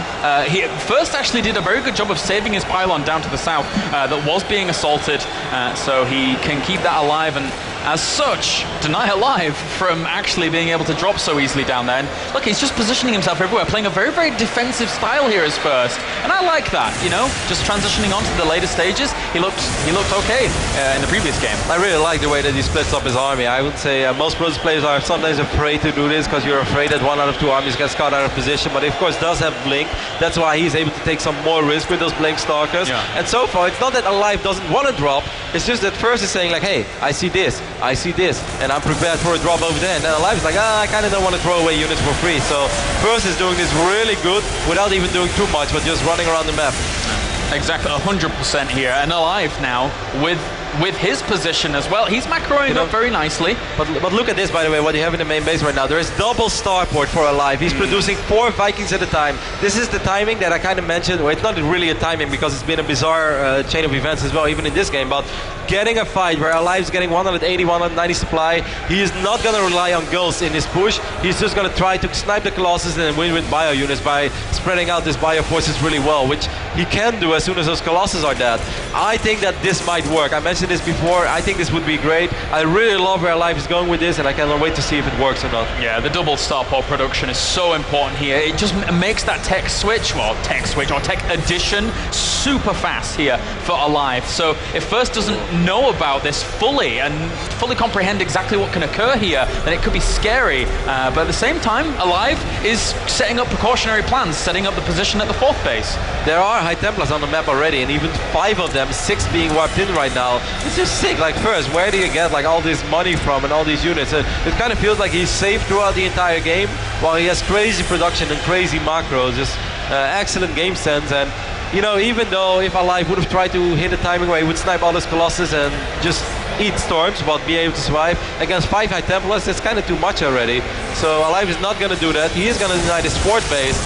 He has the ghost economy down now as well. He's producing 5 ghosts at a time, but Whirlwind, I think, is a very, very difficult map for Terran to play extremely late game. If both players get 4 or 5 bases, there are pylons all around the map with a lot of gateways. I think it's very difficult to play as a Terran player. And I think that in the end, what we're seeing right now shows the mentality of 2 of these players. They're expanding towards one another. So we're going to see a lot of fights very, very soon as aLive moves into position to not only defend his 4th, but also he could maybe assault if he actually is successful in the defense. And repairing a bunker, very, very nice by aLive. I really like that little bunker indeed, and the repair is excellent. There are only 8 Vikings right now though, and there are 5 Colossus, but for some reason there are also 7 High Templars. It's just like, what else? And he's not even maxed out. Like, First can create such a ridiculous army right now, and with 5 Colossus, I'm actually a little bit afraid for aLive. aLive has to be careful what kind of fights he decides to take. Yeah, he only has 8 Vikings out. He didn't keep on top of his double starport production, so maybe a few more just to ramp that up and kill off those Colossi very, very quickly so their job is done and they can do something else would be great. But first, diversifying his tech once again, adding on second Robo, adding on Dark Shrine, really making it easier for him to not only harass, but transition on later. And I mean, the longer this game goes, the more and more gateways First will eventually get. And I think every Terran player can attest to this, that it's just a nightmare to play super late game when Protoss is able to spam 10, 12 Zealots all the time, just at your fort base. Every time you're out of position, all those Zealots run in. And it doesn't really matter how good your wall-offs are or your bunkers, eventually it will fall. And it's just very frustrating. And looks like First wants to apply a little bit of pressure. Good EMPs do deny any force fields or guardian shields from those sentries. I mean, I'm very surprised that aLive's playing it so passively. I really thought he was going to eventually try to hit some sort of a timing before this or before that. But he just said, no, I'm going to try to get as many ghosts and as many Vikings out as I need to deal with your army. And, you know, let's see if my army control is better than yours. It's going to be a happy style of play. Eventually he's going to have nothing but Vikings and ghosts. And, you know, that's actually super good, though. Yeah, I find it a nightmare to play against it. It's very, very scary if you can get up to it, you're right. Oh, that Mushroom Core is really a bit out of position. Those Vikings could have easily sniped it, but instead they decided to go for an Observer. I think, is that Observer speed or War Prism speed that's being... it's Observer speed, which I think is very useful. I actually think it's super important on big maps like this. And it seems like those Vikings still poising themselves, ready to greet any Colossi that will come in. The Mothership Core does go down, so it has to replenish that. An annoying thing to recuperate here. Yep. All these observers are going down as well. First has to be careful that he doesn't decide to take a fight where he doesn't have enough observers, because how often doesn't it happen when you suddenly lose all your observers and then there are like 15 cloaked ghosts shooting at your Colossus and it's like something is tickling my Colossus but somehow they're dying. And now First decides he wants to go into a bit of a transition himself in the form of 3 Stargates as well as +1 weapons for air. So this is going to get interesting if this continues. He wants to go into carriers, or? I'm actually not quite sure where he wants to go into. I mean, sometimes I've seen Tempest mix in against Terran, but I don't think it works that well. No, I think it's very hard to pull off. I like what aLive is doing here as well. He's like, I really don't want to deal with War Prism this game. That was annoying enough in the previous games. Try to fly into it, and then First is like, all right, maybe with 2 War Prisms. Soon it's going to be like a D-Day invasion with like 8 War Prisms, and maybe that's going to work. We'll see here as aLive still moving around in the middle of the map. First has a good setup here, a good set of storms as well, pushes aLive back. Not doing too much, but there's still that 1 High Templar in pursuit, has to pull back for now. 11 goals against 12 High Templars out on the map right now, but with all those starports going down, I can only imagine at First doesn't really want to commit. He slowly but steady wants to trade out units, make room for whatever he's aiming for. Fleet Beacon is going down. It was either going to be the carriers or the Tempests, and I have to go to carriers, I think, more than anything. I would go with carriers as well, but against a player who already has crazy amount of Vikings, is on double starport, soon might even be on triple starport, already upgrading air weapons as well. This is just going to be a stupid game, but very fun. Yeah, stupid certainly a word for it. aLive now, he has to fall back from this location. First seems to have reached it, and the force field on the ramp is going to make it even harder for aLive to push up here. It's definitely kind of annoying, but there are a lot of Vikings over here, though, so he has to be careful with all those Colossus. There were a few High Templars, but they're getting sniped right now. Yeah, there's not that much ground army left here as well, so First has to evacuate, and he's even getting a few SCVs. In fact, he's getting a lot of SCVs up there, having killed 19 off during the process of this game. That is pretty good, but at the end of the day, there are so many orbital commands by now that aLive is probably quite okay with it. He's like, you go for it. 3 Tempest in production, so we are going to see Tempest. Is he going to try to snipe the Ghost with those Tempests? He could do. I mean, again, I've seen it in this matchup from time to time, but anytime I've seen it, it didn't have too much success. So I saw a crazy game between Beastie QT and Grubby once on Cloud Kingdom. I actually think that you were casting it. It was kind of a bizarre game, which Grubby was able to win eventually, but that was also because Beastie was playing mech, and aLive is not playing mech. No, he is not. So we're going to see how First wants to deal with this, as he is adding in those tempers. Technically, it's a really good unit to chip away at your opponent from a distance, of course, but that means now that First is playing for the super long game more than anything. I really like it though that he gets cannons in the middle of the map. I think this is super important. Well, Baby Knight is sending tweets as well, mentioning Happy's playstyle. Much love to Baby Knight, such a lovely fellow. He's always watching, man. He's always here. Yeah, he is. He watches everything. Yep. Even when you're not streaming, he knows about your ladder games. He's like, how are you doing this, Baby Knight? Wow, Baby Knight, you're clairvoyant. This is amazing. But look at this First here, setting himself up in the middle of the map with these cannons as well. He has to cancel them all, but still. No, I want to point out once more before we started talking about Baby Knight is that these cannons are crucial because it is very likely that eventually First is going to lose his observers to that ridiculous amount of Vikings. And then if he suddenly has to deal with a lot of cloaked girls, that's just super frustrating. Great feedbacks there. That's a very nice trade. Of course, both players are pretty rich and I don't think it matters too much, but you know, a ghost is a ghost, and ghosts are expensive units. Yeah, they certainly are here. Wow. Still, oh wow, that was another great trade there for First, losing one High Templar for a few ghosts, and even just one cheeky Stalker getting a ghost at the very end. And aLive? Did aLive actually see those Tempests already? Like, that's what I want to know right now. I don't think he has. I've had no indication to tell me that he's seen them just yet. So I feel that if he saw them, he would slowly but steadily start trading out units and just get like a stupid Viking count, go up to like 30 Vikings or something like that, because eventually that's what you're going to need, because you know you're going to lose Vikings over time. He's still making a lot of goals, like a crazy amount of goals. This is going to be Ghost Viking. This is happy, man. Yeah, it's happy all over. And you're right, I mean, the Vikings, they counter the majority of what First has. Tempests, Colossi, a million Vikings flying from every angle, and everything dies. But good scout here. Yeah, massive scout there. That's going to make aLive's life a little bit tougher, because First can just get a pylon up there right now and just start spamming units, eventually overrun that base. But, you know, every mule that aLive is able to drop at that base, every mineral he's able to get out of it, that's a mineral that he normally was not supposed to have. Because First already denied like his 5th base, or that's actually, yeah, his 5th base above the 4th base, basically, which was his 3rd. This makes no sense anymore, but he denied his 5th base. So basically, aLive First is like, okay, you're not that rich, and now aLive's getting some bonus minerals, at least for now, so that's good.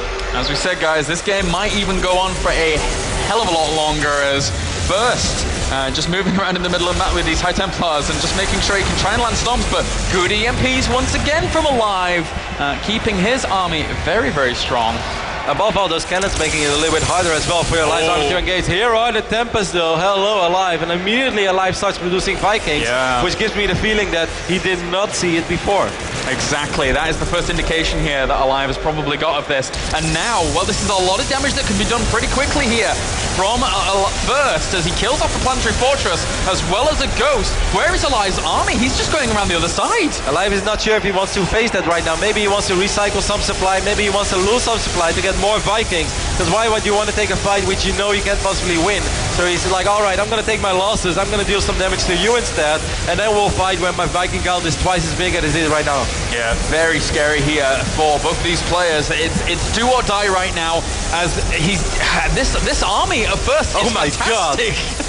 This is like watching one of those promo videos, like, this never happened. Exactly. You're making this game look so cool, but I've never seen that army. Well, here we go. It's like box art for the cover of the game. Yeah, that's literally what it is.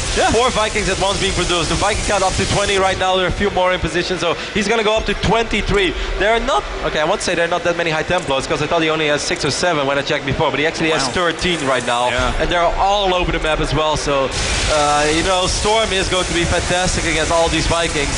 I don't know how aLive is going to be able to engage his army. He's going to have to throw down 1 million scans and make sure that he hits every single High Templar before his Vikings fight the Tempest. Yeah. I guess what he does is he gets a lot of Vikings, kills off all of this, and then lands all the Vikings and tries to make that work or something, because I guess that would be kind of his best shot here. But this bio is still very, very formidable indeed. Killing off a High Templar at the back. Good vision here by aLive, making sure that he's not caught off guard. Both players losing a lot of bases, but they have quite a bit of money, so by no means this has to be the end of the game.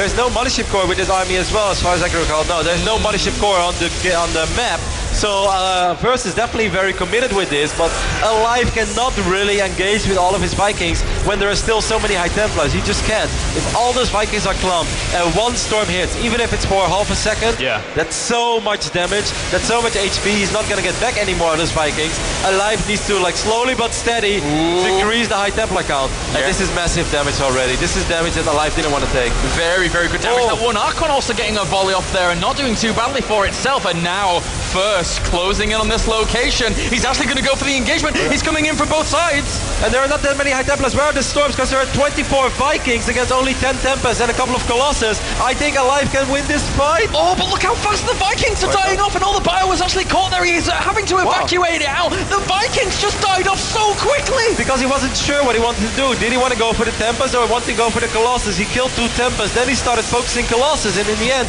he killed nothing really. Oh my god, these Zealots are actually going to town on this bio here. This bio is all that aLive has left right now. He's making a little bit of an army back at home, but First hunting this down. His army supply right now. Massive feedbacks. 139 army supply to 82. First is making this work.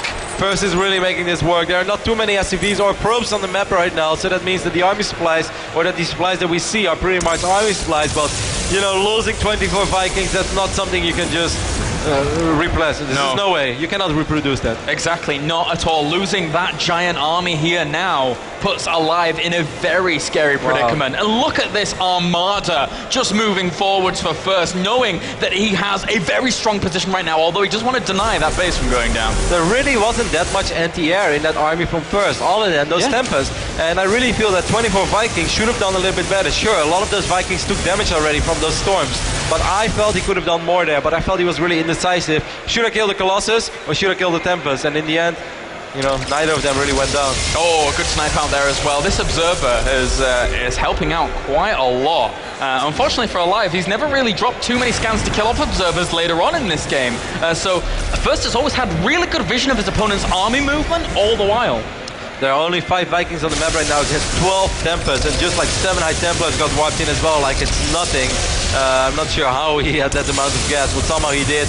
Vikings just dying one by one right now. Look at these Tempests going to town on this army of aLive. Well, this is it. aLive needs to find a solution to these Tempests, because otherwise they are gonna do so much damage and take no damage at all. Look at his bank. He has 29 minerals. There is no solution. I really don't think there is any. First has made Tempest work in PvT. He's done well, man. This is such an impressive game for First. It's one of those things that we all know it's possible, and we all know they can be very useful, but in the way that First made them work this game, I thought it was really quite bizarre, and I think this is a really cool game by First, and just once more shows how good he is in this matchup and how versatile he is as well. And he can do everything, man. And he looked so confident when going into this transition as well, knowing that it was gonna work. So he's clearly been in this position quite a few times. You don't just haphazardly say, I'm gonna make a lot of Tempests. Well, the moment that First gets to 170 supply, he gets up to 4 bases, his army movement around the map is so good. It's just so frightening to play against as a Terran player. Look at all these free shots, and these Temps getting off as well. Massive storms landing. First, absolutely ripping through the remaining bio that lasts here for aLive. And there you go, GG! First takes the 3rd map after a well-thought-out game. What fantastic play from him. And what a bizarre game that really was. Like, I haven't seen too many games where Tempests were utilized the way they did, and how successful they were in this map. This cool stuff from our incredible Miracles Brothers player. Yeah, I was expecting this to be good, man, and it has not disappointed so far. And now First is on the verge of advancing through to the round of 4 as our first player moving on to that round of 4. He only needs one more map here, guys, against this man, aLive, who he looked so good in game number 1, so good. And he arguably looked very good there as well, but he just was not anticipating the movements and transitions that First brought. He saw the Tempest a little bit too late, because the moment he saw them, he suddenly started producing Vikings again. Maybe he caught a glimpse of them once before, I am not sure, I was never really able to see that, but overall he was just not ready. And you know, First executed it like a boss, man. We saw SOS try it against Innovation at the WCS Season 1 finals on New Planet S, and we were like, that's kind of cool, but in the end, you know, Innovation is like, hey, I got men with gun, also known as Marines, and he was able to shoot down most of these Tempests. This time, however, aLive was not able to do that. I guess it's really hard to make Marines against Tempests, against a player who has so many High Templars all the time and never has them in one position. And above all, getting cannons around the map is making it so hard to actually properly snipe those High Templars. Yeah, very, very impressive game here. And now, fourth map will be Akilon Wastes. Again, because in WCS EU we haven't had this map for a while, I haven't cast too many games on it for quite a while. However, it was still in the WCS America map pool, I believe, yeah? It was, definitely. And everyone played on it. Yeah. Everyone. Every single series. They liked it. They liked it a lot. So Akilon Wastes will be the next map. I'm excited to see this, actually, because this is another map that can go very long. I think it definitely can, because it's a very good map for Protoss to go up to 3 bases, one of the best, I would even say. Yeah. I do think that we're going to see an aggressive opening from aLive. Maybe not the Hellions, but something like that, you know, maybe a Widowmine drop or anything along those lines, maybe a few Marines here and there. He's going to have to do something, because it seems like if you give first that much time and you're not going to put any pressure on him for the first 12 minutes in the game, then he is a nightmare to play against in this matchup. He just keeps showing us over and over again. And, you know, what would be insane if maybe First could eventually get his rematch on Bomber, because he seems to be 0-5 against Bomber. I have no idea how Bomber does it. If there is one difference between the playstyle of Bomber and aLive, is that Bomber just decides to go YOLO mode once more. I know people hate it, but there's no other way to describe it, man. Like, he just pulls the SCVs, he's on 2 base, he's like, no, I don't have a backup plan, because I don't need a backup plan, because I'm going to win this game right here, because he is not ready to deal with the DPS that my army offers in this phase of the game. aLive doesn't feel like that. He's always 2 base, I go up to 3 base. If I have 3 bases, my 4th command center is on the way while I'm moving out. He never decides to go all out. Yeah. And, you know, maybe if you don't, it's just super, super hard to play against First. That's true. All right, guys. Well, we shall go to a commercial break, and then when we're back, we'll have game number 4 between First and aLive.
Welcome back to WCS Season 2 Finals. How you all doing out there? You good? That's more like it. That's what I like to hear. We hope you're enjoying the show at home as well, wherever you are tuned in right now all around the world, via Twitch TV, of course, and on starcraft2.com/WCS, and all over the world in the Barcrafts and the Minecraft as well. Good stuff, guys. We like that a lot. We're nicely poised here in the quarter-final. 2-1 right now. Let's go back to our commentary team and check out map number 4. Thanks very much, Paul. Welcome back as we now jump into game number 4. And oh boy, I cannot wait for this. After the first couple of matches we've had, very nice. It's been a really crazy series, and I really think the rest of the day is going to be just as crazy or even more crazy. It's unreal to think that this is just our first quarterfinal. We're going to have 3 more best of 5s after this series. Literally the best players in the world. And, you know, often you say that, but then you're not sure. All of these guys have traveled a very long route, defeated so many good players in their own respective regions to get here, and now they're here duking it out in the quarterfinals. We still got 2 foreigners as well. I would say, without a doubt, the 2 best foreigners in the world. Yes. You know, we have everything here. We really do. This round of 8 lineup is absolutely stacked. I cannot call who is going to actually win this whole tournament. It could go any way. But now let's jump into game number 4 as we have spawning down to the bottom right-hand corner our Red Terran representing EG and Korea. Give it up for aLive.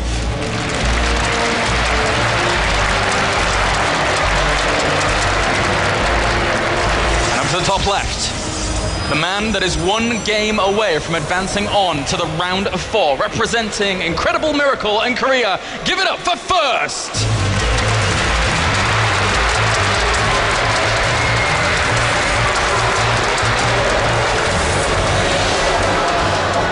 Well, First, he's looked good, but can he now take this 4th map, the 1 map he needs to move on?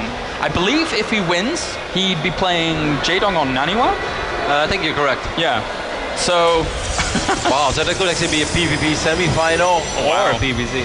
You know, it's funny as well, we only had 2 Zergs in the tournament, but both of them are in the top 8, which just makes for a perfect top 8 with 3 Protoss, 3 Terran and 2 Zergs. Oh. When you have the best players in the world and you have such a racial distribution, I think that it's safe to say that Blizzard is definitely heading into the very right direction when it comes down to balance.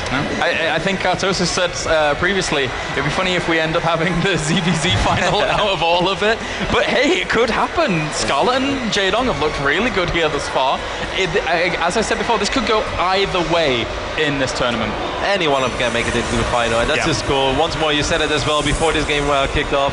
Anyone can win it, and that's how I feel as well. Even aLive can still win this tournament. If aLive is able to turn this around, if he's able to switch it up a little bit, which I am glad that he's doing. For a second, I thought he was going to go command center first, and it's not like I think it's bad. Not at all. I think it's a great opening. Don't get me wrong, but First just seems to be an absolute monster. If you let him do his thing, if you let him go up to Colossus and then get those Blink Stalkers, he is always safe. Somehow he's just, you can't drop him. That's just stupid, because you're supposed to be able to drop a player. Oh, I love this a lot as well. This is going to slow him down quite a bit. We saw 1 Terran do this earlier this tournament. My mind is blanking right now. I don't know who did it anymore, but I think it was Bomber against First, I think, on Derelict. But I could be mistaken. Either way, I think this is great already. This is going to give aLive at least that, and I really hope he does something with it, that he just doesn't wait till 13, 14 minutes, or even to the time he's maxed out, which he didn't go with. I certainly hope so too. And unfortunately for First, he now spots this and is not the happiest of chaps, as that engineering bait is very, very annoying. Starts his warp tech, starts his mothership core, starts his second gas, just all of these things that he needs to do to make sure the opportunity cost of the 400 minerals is not wasted sat around. Command center is going to go down before the Nexus, as we can see. There was a Zealot, as you mentioned as well, so that Zealot is working on the engineering bay, and that's not too bad. It would have been worse for First if he would actually skip the Zealot and go straight into a Stalker, but in general he's not a player who does that. Yep, and just putting into his gas as well. The Reaper, why is he coming back? There's a probe in the main. Ah, yeah, okay. So he just wants to deny that, making sure that he can throw down what he wants without it being spotted, and then move out into the middle of the map. I wonder if he has something to hide. It doesn't really look like it. Everything looks kind of standard so far. And the same can be said for First, our Protoss player on the other side of the map. After the Zealot, he has a Stalker in production. That's a really quick engineering bay indeed. Perhaps aLive is worried about some sort of Stargate play, that he just wants to get a turret very early on, or he wants to get super quick +1. You know, there used to be some Terrans in Europe that you really used to love a style where they would only focus on attack upgrade. They would only get 1 engineering bay, but they would get super quick +2 or even +3. No. For instance, Cloud, the player who's retired right now, a very good Italian Terran player, he really used to love this style, and Fuser from Finland loves it as well. Yeah, Fuse is an interesting one. Actually, both of them are retired, so maybe it's not that good. It didn't work out so well for them, but we do love them all the same. Yeah, we really do. Okay, so we have Robo going going down, spotted instantly by aLive. Didn't spot the Forge, but at the same time, I mean, with his +1 already on the way, it's not going to be too bad for him. No, not at all. He's going to throw down 2 additional Rexes. Maybe he's going to go for some old school, you know, there's 3 Rex. I'm not going to wait on my Metavix timing, but that doesn't really seem to be the case because there's no tech lab yet, so there's not going to be something like a very quick stim. So I think that aLive is just going to macro up from this point on. Worker-wise, we can see that first is 5 workers ahead, which is very standard in this phase of the game. In general, he's a Protoss who chrono boosts out probes a lot, but for some reason he also has a lot of gateway units. Reaper gets a good scout, very nice. Spots a robot. Yeah, spots absolutely everything that's going on, as well as the +1 armor that is now being constructed. Very important to get that out so you can deal with the +1. He's going to get a probe as well, man. This Reaper didn't die for nothing. Oh, he slid off the edge of the cliff, poor little guy. That's not a very helpful death for him, as, well, +1 weapons for aLive, finishing up in just a little bit. That is super fast quick. to point out. That is really quick, and I'm curious to see. There's no armory down yet. No, I don't think there is. No, I don't think so either. So this is interesting. He could actually get very aggressive here if he wanted to, and it would be extremely strong. Yeah, but I guess he's just going to get an armor upgrade as well, because it's not like he's going to be able to hit some sort of a timing before stim. Normally, I would say, right? Even though we have 12 Marines out on the map, Time Warp is going down as well. These Marines are caught out of position a little bit, and actually all of them are going to die. Yeah, they unfortunately are, but they're going to act as the distraction here. But at the same time, First sees those Marines moving out. Such a good observer there. That helps so much, because if those Marines were just able to march into the mineral line and kill 8, 9, 10, 11 probes, that would have been really good for aLive. But first, perhaps a little bit luck, but I guess more skill than luck, is able to scout those Marines in the middle of the map, and he brings his units back in time. Yeah, RoboBay going down behind this as well for First, whilst adding on that initial Immortal, realizing that, hey, maybe there was a little bit of a threat out in the middle of the map, needed a few units, but at the same time, they've all come back, and looks like he wants to claim that third. That's something he didn't do in the previous games, by the way. Most of the time, he just makes a few observers, and then he goes into Colossus immediately. He almost actually never makes Immortals. He's going to make a second Immortal as well. You know, recently I was watching this one Protoss player who kept making a lot of Immortals, and I forgot who it was, and it didn't really work out for him that well in PvT. I forgot. Is he retired as well? No, I don't think he is. That would be very sad if he was. Oh, you're right. Well, we have the extra barracks going down here, and instantly seen by First again. He has so much information to hand, and I think he's even spotting these units. Is it on the edge of that observer's vision? Yeah, he can see them. Very, very nicely done here by First, as, well, he's getting the Twilight Council, +1 weapons. He has enough force fields here to push this back. And there's 2 Immortals. They provide him great firepower here to push this away. Oops. Well, my PC actually cracked. KLRS, why would you do that? That's not me. That's not me. He's on my account. It's not me. All right, so we're going to have a small hold up over here. A little bit of an unfortunate moment as well, but, you know, sometimes PCs, they're not as reliable as people. Even though people are not as reliable either. I am imagining I'm going to have #behave in my Twitter feed. KLRS, get out. Yeah. Oh no. Why wouldn't you leave the game, KLRS? You can see he's lagging a little bit. And now all the players are like, oh, this Kylaris guy. Every single time he's in my game, he lags. Only 25 seconds to go, guys, and the game will continue. The game I was thinking of, by the way, is Tasia versus San, the final of Aces Rock, where San was making a lot of Immortals, and that didn't really work out for him, but that's not going to be the case for First, as he has the RoboBay down already, and he only has 2 Immortals, and those 2 Immortals are actually going to be very useful against the Marauder-heavy army that aLive has in this phase of the game. And 5 seconds away, and we can jump back into the game. Bad Kylaris. Oh, and there we go, he's gone. So let's jump back on in as aLive. As I said before, just gets pushed away. Those 2 Immortals. If it wasn't for those 2 Immortals, there would have been a lot extra opportunity here for aLive to push. It would have been really scary, certainly because First often makes a Colossus and a couple of Blink Stalkers immediately. And hey, Stim Marauders are pretty damn sweet against Stalkers. But if you just have 2 Immortals, those Marauders are suddenly not all that useful anymore. And this must get a little bit frustrating for aLive by now, because this is like, you know, I tried to switch it up, I finally have some Marauders, I tried to hit a different timing, and suddenly you have Immortals. You didn't make Immortals in all the previous games. Why would you do that? Yeah, it's a good move here by First, and as such now, he's getting himself Blink, he's getting Thermal Lance. He can't get his third anytime soon just yet, though. But the Immortals are kind of slow units, though, and it also means that the Colossus was delayed a little bit. There are a couple of Stalkers here. Scan goes down. Okay, it's 6 Stalker being wiped in as well. You just can't drop this guy. This is insane. He's everywhere. He keeps himself very nicely locked down, and even out a few more gateways extra here is first, just getting the thermal lance out, as I said before, and adding on an extra Colossus, so it's going to have to be the Viking production here for aLive very quickly. He's already on the 4 medevacs, so that's a good position to be in for that, so he shouldn't have too many problems in the middle.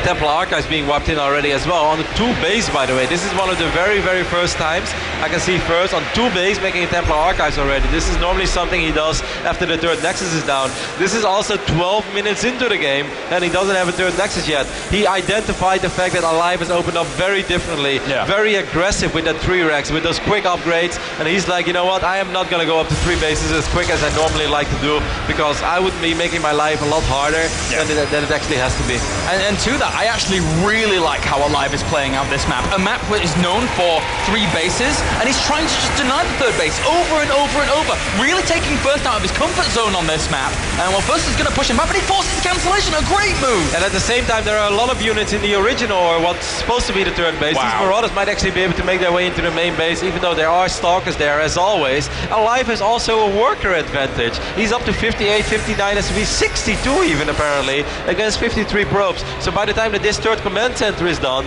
he's almost able to saturate that base properly. I like the way that this is unfolding so far for aLive. Oh yeah, he is playing this great. And now First, he is constricted. He's trying to get his 3rd base down to the bottom left again here. And I think he might be allowed to get that if he positions himself well enough. But here's the drop. The only thing I'm a little bit afraid of for aLive is he's cancelling this base once more. That is fantastic. But I think that First might just be right now, you know what? I'm just going to attack you. And is he going to have an answer to Storms? I am a little bit worried about that.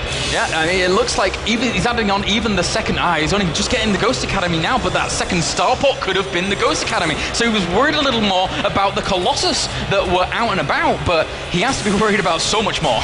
First is going to wipe in that Nexus again, though, and the factory is going to spot it. And I think as soon as aLive spots it, he's like, all right, then I'm going to continue with my aggression a little bit more, because I don't have to worry about you marching across the map and just killing me.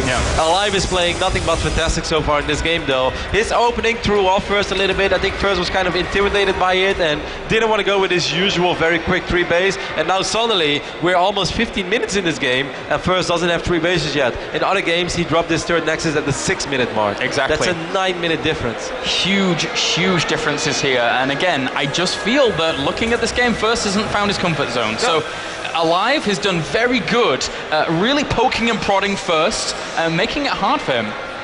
He really did. The upgrades are, I guess, kind of even. There's 2-2 on the way for aLive right now. You can see +2 attacks being researched right now for First. A couple of Marines being scared from the Zelnaga Watchtower. You know, even though it might seem like a minor thing, that Zelnaga Watchtower can spot a Prism or can spot a medevac. So if you just have 1 or 2 units there, it's just it gives you a peaceful state of mind. Wow, did you see that Marine? That was violent death, man.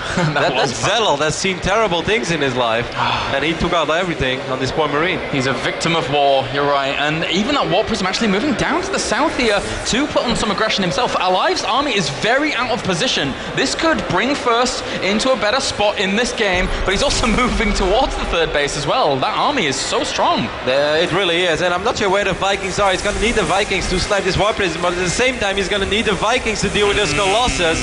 aLive can definitely survive this, but he's going to have to handle it correctly. He's going to have to send the right amount of units into the main base so he doesn't lose too much. And of course EMPs are going to be important as always. Force fields go down. Mothership core. Yeah, he has to save that Mothership core as well. Very important, but it is going to end up dying off before anything can be used on it. A good snipe out there by aLive, but a lot of his income did get shut down at this main. Yeah, then again, there's not too much money left in the main base, and by now losing a few SCVs is not that bad. He can eventually just go up to 4 base. He doesn't. Does he have a 4th command center? It doesn't look like it. I guess he'd just fly them away wherever he would want to. So only the 3 command centers, but aLive's army is looking pretty strong, and he's actually looking. Good feedbacks, nice storm as well. Connects with the Vikings a little bit, and that's damage that you can't get back too easily. Yeah, that High Templar does get killed off for its troubles, but now First here, looking to take an engagement. +2 weapons is just about to finish up. He does not want to go for an engagement before that finishes. The High Templar's moving out of position as well here. Storm goes down, but only in a defensive manner here to try and shut down the army. That's really beautiful army control by aLive, sending only a few bio units, forcing First to use the storms in a moment he doesn't really want to. And right now there are no High Templars in this phase of the game. If aLive is going to crush his army, he's probably going to do it right here. Yeah. There's not even any end here. How many Stalkers are there? He's trying. All these Vikings can kill these Colossus. And he's trying to move the High Templars forwards, but they were intercepted from that natural as well. The Vikings going to work on the Colossi. All the Bio Reign Supreme. aLive has played this game out so well. aLive. That was a next level engagement and a next level chase here. He is of course taking quite a bit of damage, but he killed all the Colossus. He is dropping the third base as well. He's cleaning up those Immortals. That was fantastic by aLive. Really was. I have to again point out the fact that aLive intercepted reinforcing High Templars from that natural with a small force of Marines, and that was absolutely great here by aLive. And now, with 70 supply up, looking so good to take 2-2 and move on to a 5th game. And we're getting that 5th game that we were wishing for. Scan goes down, the Observer will fall. It's 55 army supply. How many High Templars we have? Okay, quite a few. We know what's possible with High Templar, so I'm not going to pretend like this game is over. Yeah, even though it's looking pretty dicey. Oh, you. Well, he's going to kill off this base down to the left. And he's for first, at least he's got that base up to the top in the actual 3rd location. And maybe he can keep himself in with that, but I don't know, aLive just has such a great lead. He really does, man. That was so beautiful how he chased that army. And it's not like First was miscontrolling his High Templars. aLive forced him to use those storms and feedbacks on moments he didn't really want to. That was the type of army control that you need against a player like First, and aLive just displayed us that he has it. Very good feedbacks there. One extra step here to bring First back into this game. The High Templars move forward, but a great EMP lands on those. He still has a few High Templars left over. In fact, 9 total, with a few swapping it over. But another great EMP by aLive. Hits 3 High Templars there on the high ground. Even those cannons are not going to keep these High Templars protected. Vikings flying in right now, checking out if there's a Colossus. Well, there's not. Here comes my Bio army. Yeah, aLive now just absolutely bulldozing down this location, but not too bad. A storm will hit that, pushing it back. The Vikings even having to land to provide extra damage there. Another storm clips those, and he will pull them away. There's a lot of reinforcing units there that are not in this army. Yeah, he kind of needs those because you have to be careful. This is still looking fantastic for aLive though, but you know, one big storm could change everything. If he ends up losing all those Vikings, he can also force his opponent to make, or not force, but that kind of can be for First like, alright, I'm going to make Colossus again because you just sacrificed all your Vikings. And that's not an easy thing to transition back into. Good time warps here. Those Archons are going to do quite a lot of damage. Wow, there are Immortals as well. I actually think that First is going to be able to stay alive. What? But aLive, having not being able to shut Are you kidding me? All the Medivacks are so clumped up. Here come the Archons. This could go really, really badly, but First, once again, still under a lot of pressure as he brings in extra reinforcements to aLive. Look, all the units rallying across. aLive knows he's put his opponent on the back foot, but he can't just finish the last second. Talking about fighting spirit, that was so sick. Man, that was a rough day to be a Marauder. You're like, you get time warped and then you're facing only Archons and Immortals. It's like, hey man, I'm kind of bad against these units. Yeah, not doing too well. And now the thing is though, with all the majority of the Medivacks, hold the phone here. That Bio could actually just kill off First again, as the Immortals and the Archons do end up falling. There's really not that many gateway units left for First here in game number 4. He wanted to take that 4th base, but perhaps got a little over-eager after that great last fight. He's still going to try to stick alive, but he only has 72 supply. He just barely has anything.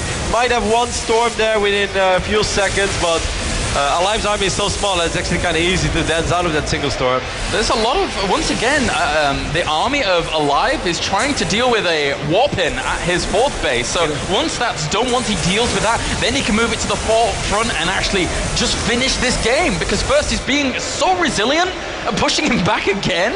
Wow. I still like how First is doing that though. Even when he barely has any units at home, he is still aggressive and he's still trying to make something happen, because he's like, alright, if I'm just going to sit back right now and I let you group up and you attack me, I'm going to die. So even though it seems like I'm going to need all my units defensively, I am still going to attack. And that's really the right mindset, and I think that's a really fun playstyle in general. And aLive still being as aggressive as ever, as he now drops at this 3rd location. Good Storm hits the entirety of that and will push it away. But meanwhile, in the middle of the map, aLive looking to go for that killing blow for about the 10th time. Yes. Yeah, but this time it might just be a little too much. He might get his Mike Tyson KO ready. As a small drop goes down in the main base as well. We actually have some storm drops on the 4th base. First is really sick. He's going to try to get a couple of feedbacks down, but this time it won't work. Photon overcharges Cassidy though. That was the High Templar with storm drop. So aLive actually, his economy took quite a blow, but he does have a very terrifying army here. This could be it here. aLive could actually take game at number 4 right now. There's not that many Zealots left. The Bio just focusing straight down the Nexus. They get it. A storm comes in from the back. A great storm actually for first. Once again trying to keep himself in this match, but at the end aLive stands tall. He stands victorious. aLive still has double or even triple the supply of First almost. He's going to be able to take out the natural once more.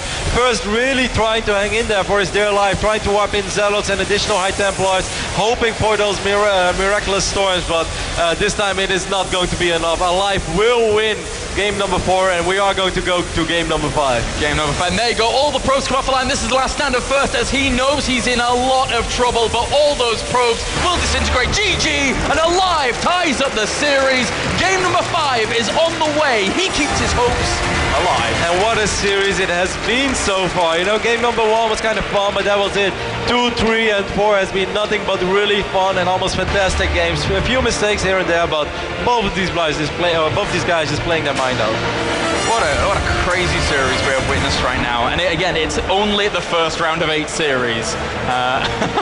My ears hurt. This the headset's pressing into me. I'm like getting all tense. This could go either way still. I do not know who is going to win this. At the beginning, I was so certain that First would be in prime position to take this. But no, aLive says this could be my series as well, and he has that fighting spirit, as you rightly pointed out, to take it into a game number 5. And Derelict, Watcher, wow.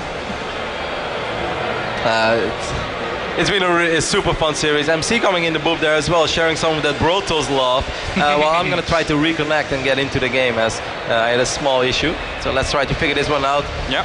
You know, the more computers in the game, the merrier. And yeah, if you just joined WCS, all is good. So we can get you in a second here. 2-2 right now, aLive versus First, as we now find out who can actually take this series. It's absolutely down to the wire. I still cannot call it. First has looked good all season long, I want to say, against Terrans, ever since that very first series against Fantasy. And now, if he loses out here to aLive, I'm actually not sure who's going to stop aLive. aLive's looking good in every matchup. And then he would get maybe Jaedong or maybe Naniwa, 2 matchups. Well, yeah. I mean, if you're able to defeat First, then maybe you're able to defeat Naniwa, but then again, Naniwa was able to defeat Innovation. Oh yeah. And then again, Jaedong is freaking Jaedong, and they're teammates, so they probably know each other really well. It is impossible to predict how this bracket is going to look at the end of the day. What we do know is that 4 players, 4 absolutely amazing players, are going to make it to tomorrow, and within, well, maybe 30-40 minutes, we at least know one of them. Or maybe 20. I'm getting opportunistic because the few previous games have been so good. Yep, they could go on for a long time. It could end very quickly. Would we see one of these players put it all on the line with something like a proxy? If someone does that, my mind's going to blow. And we said this before as well. How funny would it be to see Game 5 on Derelict? Exactly. And it is going to be Game 5 on Derelict. Oh my god. Anyway, now we load up into the final game of this series. This could have been the final. It's that close here that this could have been any of these series, as aLive and First load up. Is First going to continue his successful run at events that are produced by the ESL? Or is aLive going to keep his Cinderella story alive of being part of this tournament? Well, he was not supposed to be part of this tournament, but he did make it in the end. He looked so relaxed here during the entire tournament, and now can he seal it up against First, a multiple-time impressive finisher here. And spawning down to the bottom left-hand corner as our Red Terran, representing Evil Geniuses and Korea. Ladies and gents, give it up for aLive.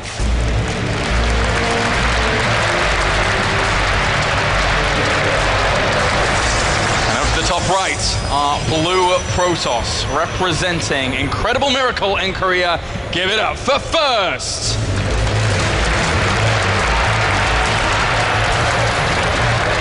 And I think you said it very well, James, in the previous game, where it looked like aLive brought First out of his comfort zone. You know, First scouted everything, and he made the Immortals against the Marauders, and that was good enough. He was kind of doing everything right against the opening of aLive, but you could really see he was kind of lost of, when am I supposed to take my third base? When I get the Immortals into my build order, when my blink is so much later, it's like, this is not the phase of the game where I'm that familiar in how to do. And it was just, everything was late, and he could have had a third base at the 12-minute mark, but aLive was fantastic, kept denying it, and suddenly it was a 15-minute third base, and yeah, that's just too late, you know. No matter how late aLive's third command center is, a Protoss on 2 base for 15 minutes, that's just too long. Yeah, it really is. And now a map like Derelict Watcher, we could see that situation either hit the Protoss or reverse. Claiming the middle of the ground between the second and third at your opponent's side of the map early on really makes for a very, very strong position here, as he actually avoided that scout. He didn't see it, but it's by the by. I think it's really hard to scout on this map, as silly as it sounds, but it's so wide open and there are so many just routes that your units can walk, and it's not like they go through certain tunnels. No, they can be everywhere, and it's really hard to cover yourself against drops in every single position. What I often have is that, alright, I'm safe against drops in the third and the main, and then units just run into my natural because I have no vision in the middle of the map. I think this is really quite hard. aLive once more going for this engineering blade bot, which I really like as well. We saw it in the previous game. It worked out good. It certainly did. It's very evident now why he tried to kind of move his SCV around a little bit of a different location there, just so First didn't get a good indication of where his opponent actually was, and he skipped the Zealot for this whole time. So that's really not a good position here for First. He's going to take a long time to kill off that engineering bay. And this is going to trigger some sort of crazy play out of First. This is going to be like, alright, by the time that my Stalker took out this engineering bay, I'm going to be in kind of bad shape. You know what? I'm going to risk it all. I'm going to try to go for some Stargate all-in, or just a couple of Gateways all-in, or a Blink Stalker all-in. Well, we'll see what he wants to do, as this probe has a look around, sees the command center timing, but he still hasn't seen this engineering bit. He still has not seen it. He doesn't know it's there. The Stalker's just about to pop out, and it is rallied to the front, so eventually it is going to be really important that this SCV actually gets spotted by the Stalker, because otherwise, okay, First is going to be able to find it. Yeah. Well done. So small thing, so that's really important, because if he would have thrown out an important tech building and the SCV would have been able to see it for free, man, this is going to get really rough for First. What are you going to do? Oh, this engineering bay is going to take so long to kill off. He has to bring back the mothership core, so that can't do any harassment or spot anything over the other side. Real knock-on effects here, because he absolutely has to kill that engineering bay as quickly as possible. By the time that the command center of aLive is done, the Nexus will go down for First. This is like a dream scenario. You can really see he had 400 minerals saved up as well. Yeah. Now suddenly he has 600 something minerals already, because it's like, I didn't expect to find an engineering bay over here. Bad spot for First, as aLive takes a small early advantage, and adding on those double gases here with the double racks going down, so it's very unlikely to be the super high barracks count that we've seen prior. Just straight onto the factory here for aLive maybe, and it's going to work out nicely for him. Robotics facility being warped in right now for First. That's a really quick, that's like below the 6-minute mark. That's kind of like his style that he really likes to do it. Let's see if he's going to make Immortals once more or not, or if he's just going to skip the Immortals and go straight up to Colossus. Yeah, I was thinking if it would be a bit more of a macro focus, he would have had a Forge before that robo facility, similar to what we actually saw on the previous map. But right now, that's not going to be the case here. Adding on 2 extra gateways, and the Mothership Core's moving into a position to try and see what's going on at the natural. And he's only going to see one bunker, really. Maybe a little bit more. Oh no, he's actually going to go around. Has to be careful, though, because this is not a phase in the game where those Marines are going to run down the ramp and force a recall. Because if that would happen, that would just be terrible for you. aLive gets a really good scout up over here. He gets a confirmation there is indeed a Nexus, so that's going to give him a peaceful state of mind, and he's going to be like, alright, I have some time, I don't have to worry about something super crazy just yet. And Twilight Council as well as Forge now here for First, so a very, very heavy focus on the tech. This is his build, man, and this is the build that a lot of the foreign Protoss players are using as well. Grubby kind of used something pretty similar this tournament. Naniwa apparently used it against Innovation as well, and First has been using it over and over again. Besides the last game where he suddenly made Immortals, but I felt that was more of a reaction to those Marauders that he spotted.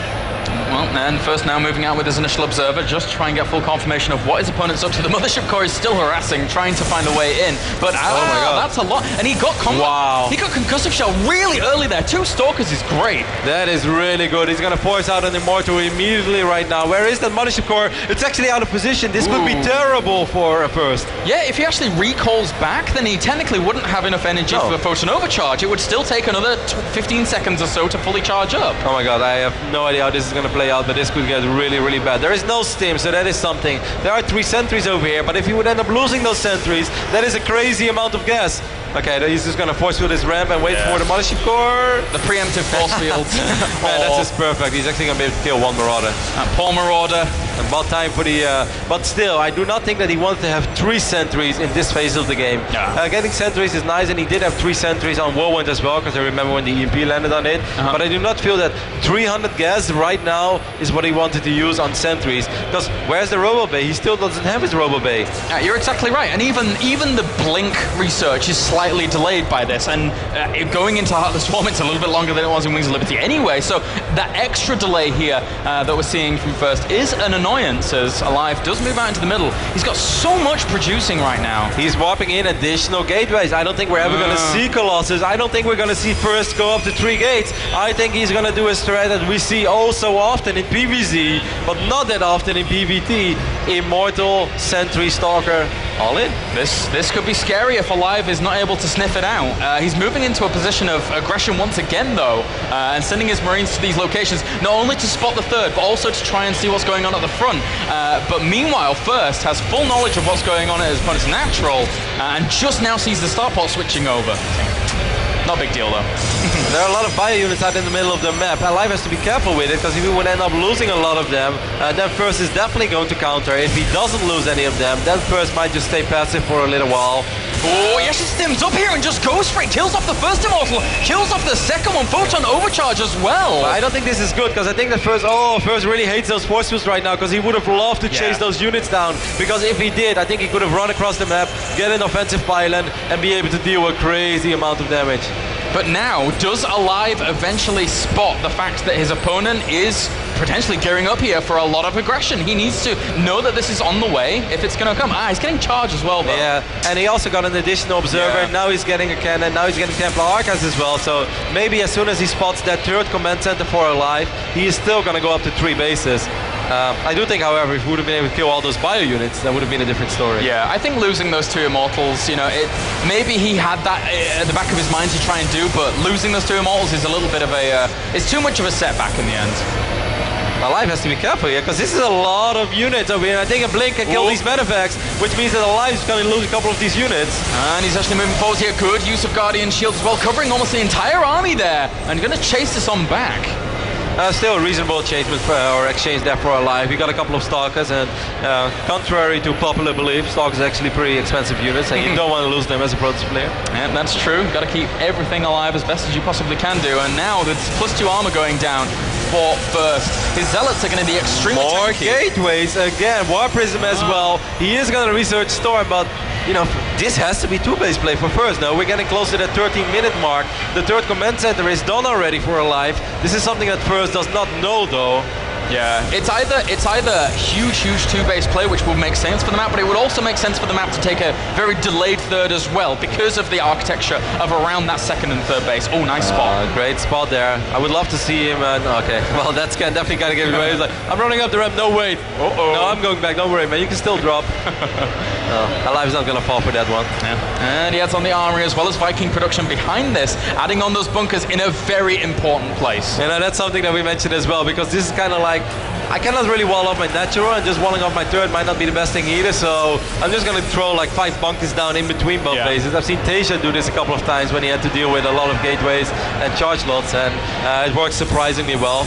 Up until your point where your buy army gets really big, then you don't really need them anymore. But Definitely mid-game, it is very, very good. Yeah, and first with his observer, pretty much knows what's going on now. He didn't see the command center and get full confirmation of it, but seeing all of those bunkers, he feels a little bit more comfortable to get his third as well. Nice. Viking. Oh my god, this Prism is going to fall with that cargo as well. Only one Zealot is unloaded. Very nice pickup for aLive. And man, this is a bad position for First to be in, man. He is down 23 supply. He is down 10 workers. He is down a mining base, basically. I'm not quite sure what just happened there, but aLive killed his own missile turret, then built another missile turret right on top of where it died. So that was slightly odd. Did he kill the observer with it at least? I don't know. Yeah, every now and then you get really mad. Just damn you. That was an odd thing, but look how many ghosts we have out already for aLive here. He has 3 already out against how many High Templars? 7, but a lot of those are going to be kept in reserve. This is a fantastic position for aLive, just slowly but steady throughout the entire game. All those minor exchanges have been good for him. He had an excellent read. He delayed first third base for quite a while. First, I'm not sure if he really wanted to play this match the way that it has played out so far. I think he was surprised by that push, forced to warp in all those sentries. The warp prism drop wasn't successful, but he's going to try to do it again. It's spotted as well. I would not commit to this. First, you're going to lose that warp prism again with all the Zealots in it. And 2 High Templars were leading the charge in the middle of the map, but they did get pushed away as First trying to make this drop aggression happen. But again, aLive's very good to react to EMPs and kills the majority of that off, moving back. aLive is everywhere. I mean, that drop got spotted, and that's twice now. That's like 800 minerals, or no, that's even 1200 minerals with 2 prisms full of 4 Zealots. That's a lot of money, and First is not in a position where he can throw away 1200 minerals like that. Certainly not. This is, it's not the later stages of the game where, you know, you have a bank and maybe try and make that work on out.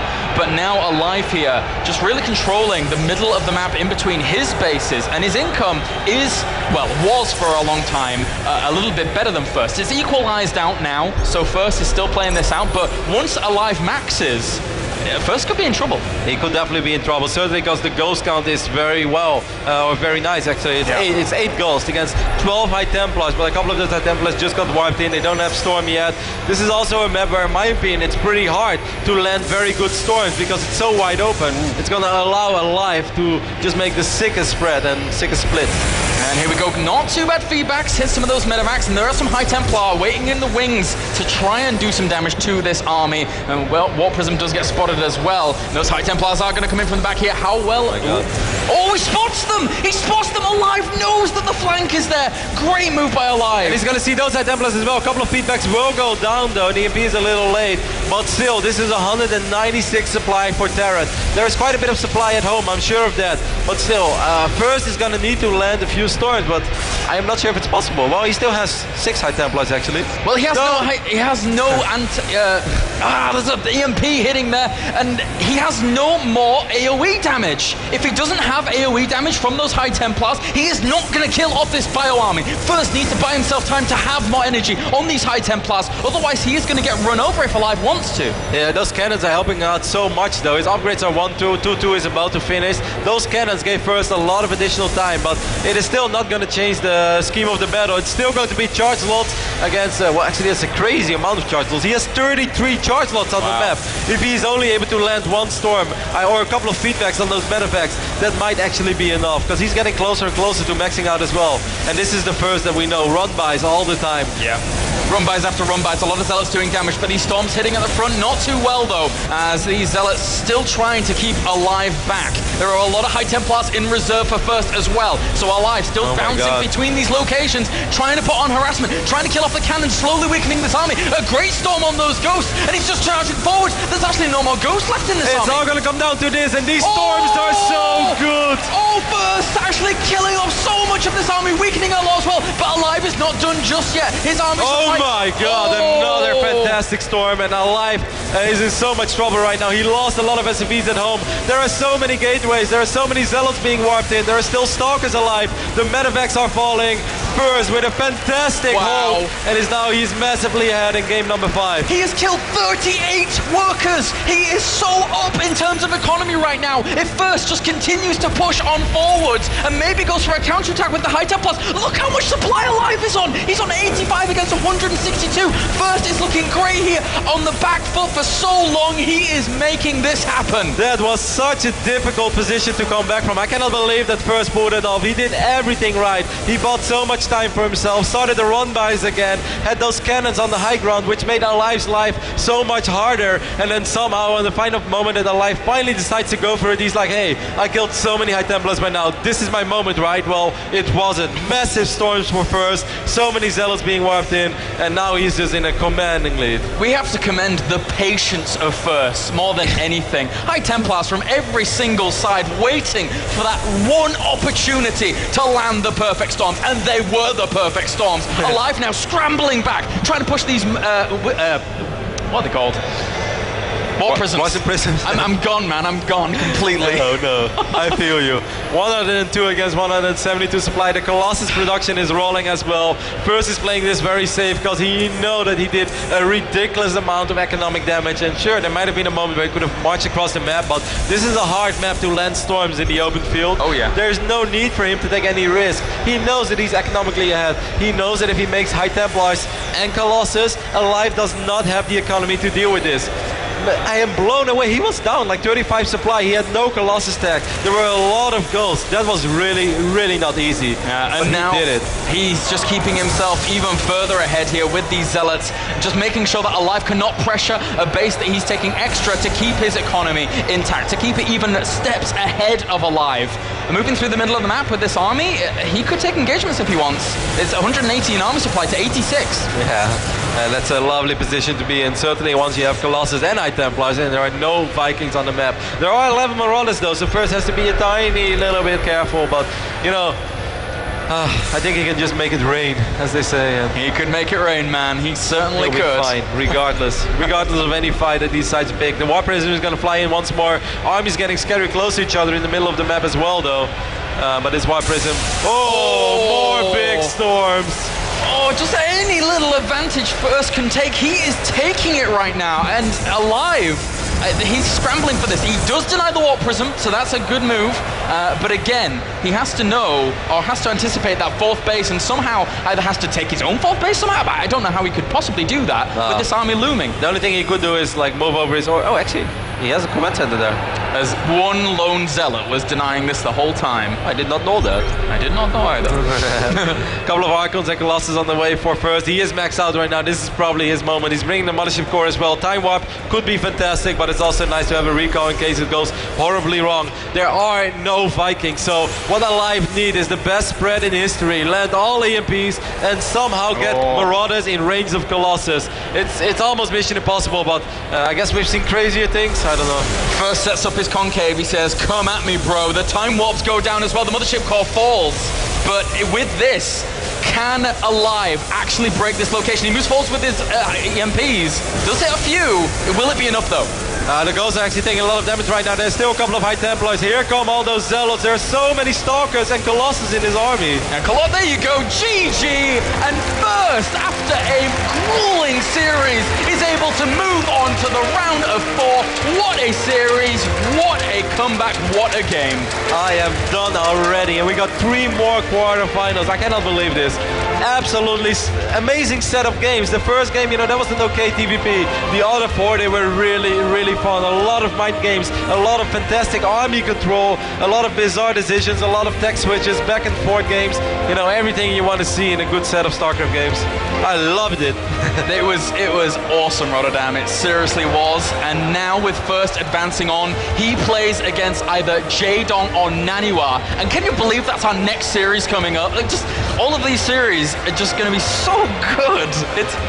And these are the winning moments, guys, from when First vanquishes aLive. Impressive stuff. He's like, yeah, I did that. The look of relief. The look of relief on his face after that. That was a cool look. That was like a nod to himself. It's like... I'm a boss. I'm pretty good. Yeah, I mean, he rolls up his sleeves and like, I'm not too bad at this. I'm pretty He's like, good all at right, StarCraft." who's next? Who's next? Who's next? Yeah. That was a really great series, and you know, on paper, you might have even said that out of all our 4 quarterfinals, this was the least attractive one, and that sounds ridiculous because I love aLive and I love First, and they're amazing players. But you know, the other 3, they got the superstars. Rain and Tasia has such a, you know, Rain is the god of Protoss in my opinion, and he has the best PvT in the world, or at least he used to have it. Naliwa Jaedong is already a classic in Heart of the Swarm, and then you got Scarlet against Bomber, like one of the Korean fan favorites against Scarlet, and everybody loves her. So it's going to be such a fantastic day of StarCraft. You know, James, I am done. You are done, man. You are done. I am done as well. That last game blew my mind. This entire series blew my mind. A lot of fun, but we have plenty more StarCraft on the way. So guys, we can send it over to an interview with the winner, Mr. I Am First. Thank you very much, casting crew. And we have our first semi-finalist of WCS Season 2 Finals. It's going to be LG I Am First. Give him a big round of applause. Now, of course, as the first semi-finalist, let's see what he has to say about the tournament so far. 자, 그럼 이제 첫 4강 진출자가 되셨어요. 소감 한마디만 나눠주세요. 이렇게 좀 쉽게 올라갈 거라 생각하긴 했는데 이렇게 너무 힘들게 올라가고 좀 더 기쁜 것 같아요. I expected myself to move on to the semifinals, but it was a very, very hard battle, and that's what makes it even sweeter to be the first round of 4 player in this WCS season finals. Now, we had a full best of 5, everyone, and there were a lot of fun games, so let's kick it off with game 2, where the ending was so dramatic. We were all holding our breath, I'm sure, and I want to see what was going through first mind during that whole process. 자, 그럼 이 둘째 세트에 이제 정말 왔다 갔다 하자 이제 암흑기사로 적군에 가 있었고, 적군이 이제 계속 그냥 뭐 수정탑 뭐 그런 거 다 깨고 있었는데, 그때 어떤 생각을 하고 계셨어요? 그냥 내가 그냥 암흑기사만 잃지만 않으면 이길 수 있다, 그런 생각을 하고 계셨었나요? 네, 일단 약간 제가 유리한 상황에서 1-2전 하긴 했는데, 그래도 제 앞마당에서 싸웠을 때 상대 병력을 보니까 충분히 제가 돈도 있고 해갖고 크게 걱정 안 했던 것 같아요. And talking about game 2, you know, it was an advantageous fight throughout, and when we fought right in front of my natural, I kind of assessed his whole army, and I thought, you know what, I have more resources, I'm pretty sure, I have a better economy, I can just fight and last out the entire battle, and I can take that. And of course, that's where the momentum all churned going into game 3. 그러면 이제 첫째 세트는 지셨지만 둘째 세트 그렇게 이기시고, 이제 셋째 세트 폭풍함을 가지고 나오셨어요, 테란전에서. 그렇게 흔히 보이진 않는 전략인데 어떤 생각으로 준비를 하셨었나요? 원래 테란이 그렇게 버티기 형식으로 그냥 수비만 하다 보면 서로 돈만 쌓이잖아요. 그럼 토스는 센터에서 캐논만 받고 그냥 템플러랑 폭풍함만 뽑으면 상황이 유리해지기 때문에 그냥 이 전략은 그냥 연습 때 해오던 전략이었어. Talking about the Tempest in game 3, you know, when you're going up against Terran and it goes into that long match, it just ends up being where everyone just starts making bank and just storing it in, and the best way to beat that out as Protoss is, you know, plant some cannons, center of the map, get some Templars out there, and then you set up your Tempest, and you slowly start inching forward. That's how I always practice against Terrans in the long game, and that's just what I brought out to win it out. 자, 그러면 이제 그 넷째 게임 후에 다섯 번째 마지막 게임 때 정말 어떻게 보면 유령과 고위기사의 싸움이었어요. 계속 왔다 갔다 누가 먼저 칠 수 있나 그런 싸움이었는데 정말 그 끝에 가서 한 5시쯤인가 그쯤 방향에서 굉장한 사이언 폭풍을 2개 맞추셔가지고 다시 흐름을 잡으신 것 같은데, 그때 기분이 어떠셨어요? 그때 진짜 너무 상황이 너무 불리한 거예요. 그래서 이거 어떻게 역전하지, 그냥 계속 너무 그냥 좀 걱정 많이 했는데 딱 그 스톰 폭풍 마치고 나서 정말 짜릿했어. And talking about the last fight, right around the lower right-hand corner of the map, First says, you know, I was at a disadvantage the whole time during this match, but right as I hit those 2 Psy Storms, it was ecstatic. I knew that the game was back in my hand, and we all saw on the map, he just started pushing back to win it, and so that's how we have a full 3-2 and First going on as the last semifinalist. And I have to ask, he claimed that the best Protosses were still in Korea, and now he's the first semifinalist in WCS. What does he think? 그럼 저희 좀 아까 인터뷰 때 최고의 프로토스는 아직도 한국에 있다. 그렇게 말씀하셨는데 이제 첫 4강 진출자가 되셨어요. 끝까지 그걸 자신만만하게 그 말을 지킬 자신이 있으신가요? 힘들 수도 있긴 한데 그래도 한국 선수 대표로 왔으면 우승까지 할 수 있도록 노력하겠습니다. It might be a tough road, but I'm here as a Korean representative, so I will make sure that I can take that trophy home back to Korea. Once again, give a big round of applause to LGIM first, your very first semifinals here at WCS Season 2 Finals. And we had a great full match, so why don't we get a little bit of a breakdown over there with Todd at the analysis desk. Thanks very much, Chobra.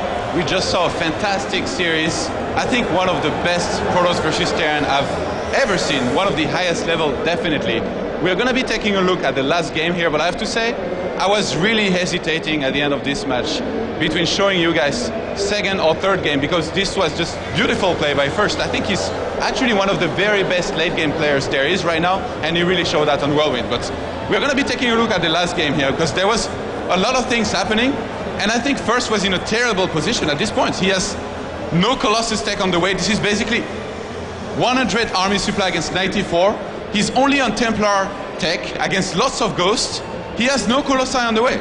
If we look at the production, he was just now thinking about taking to Colossus a little bit later after that. So now it's basically feedback wars against EMPs and snipes. And at this game, I have to say they traded pretty evenly. I feel like aLive maybe got feedbacked a few times too many compared to what he should have, but it was still very even.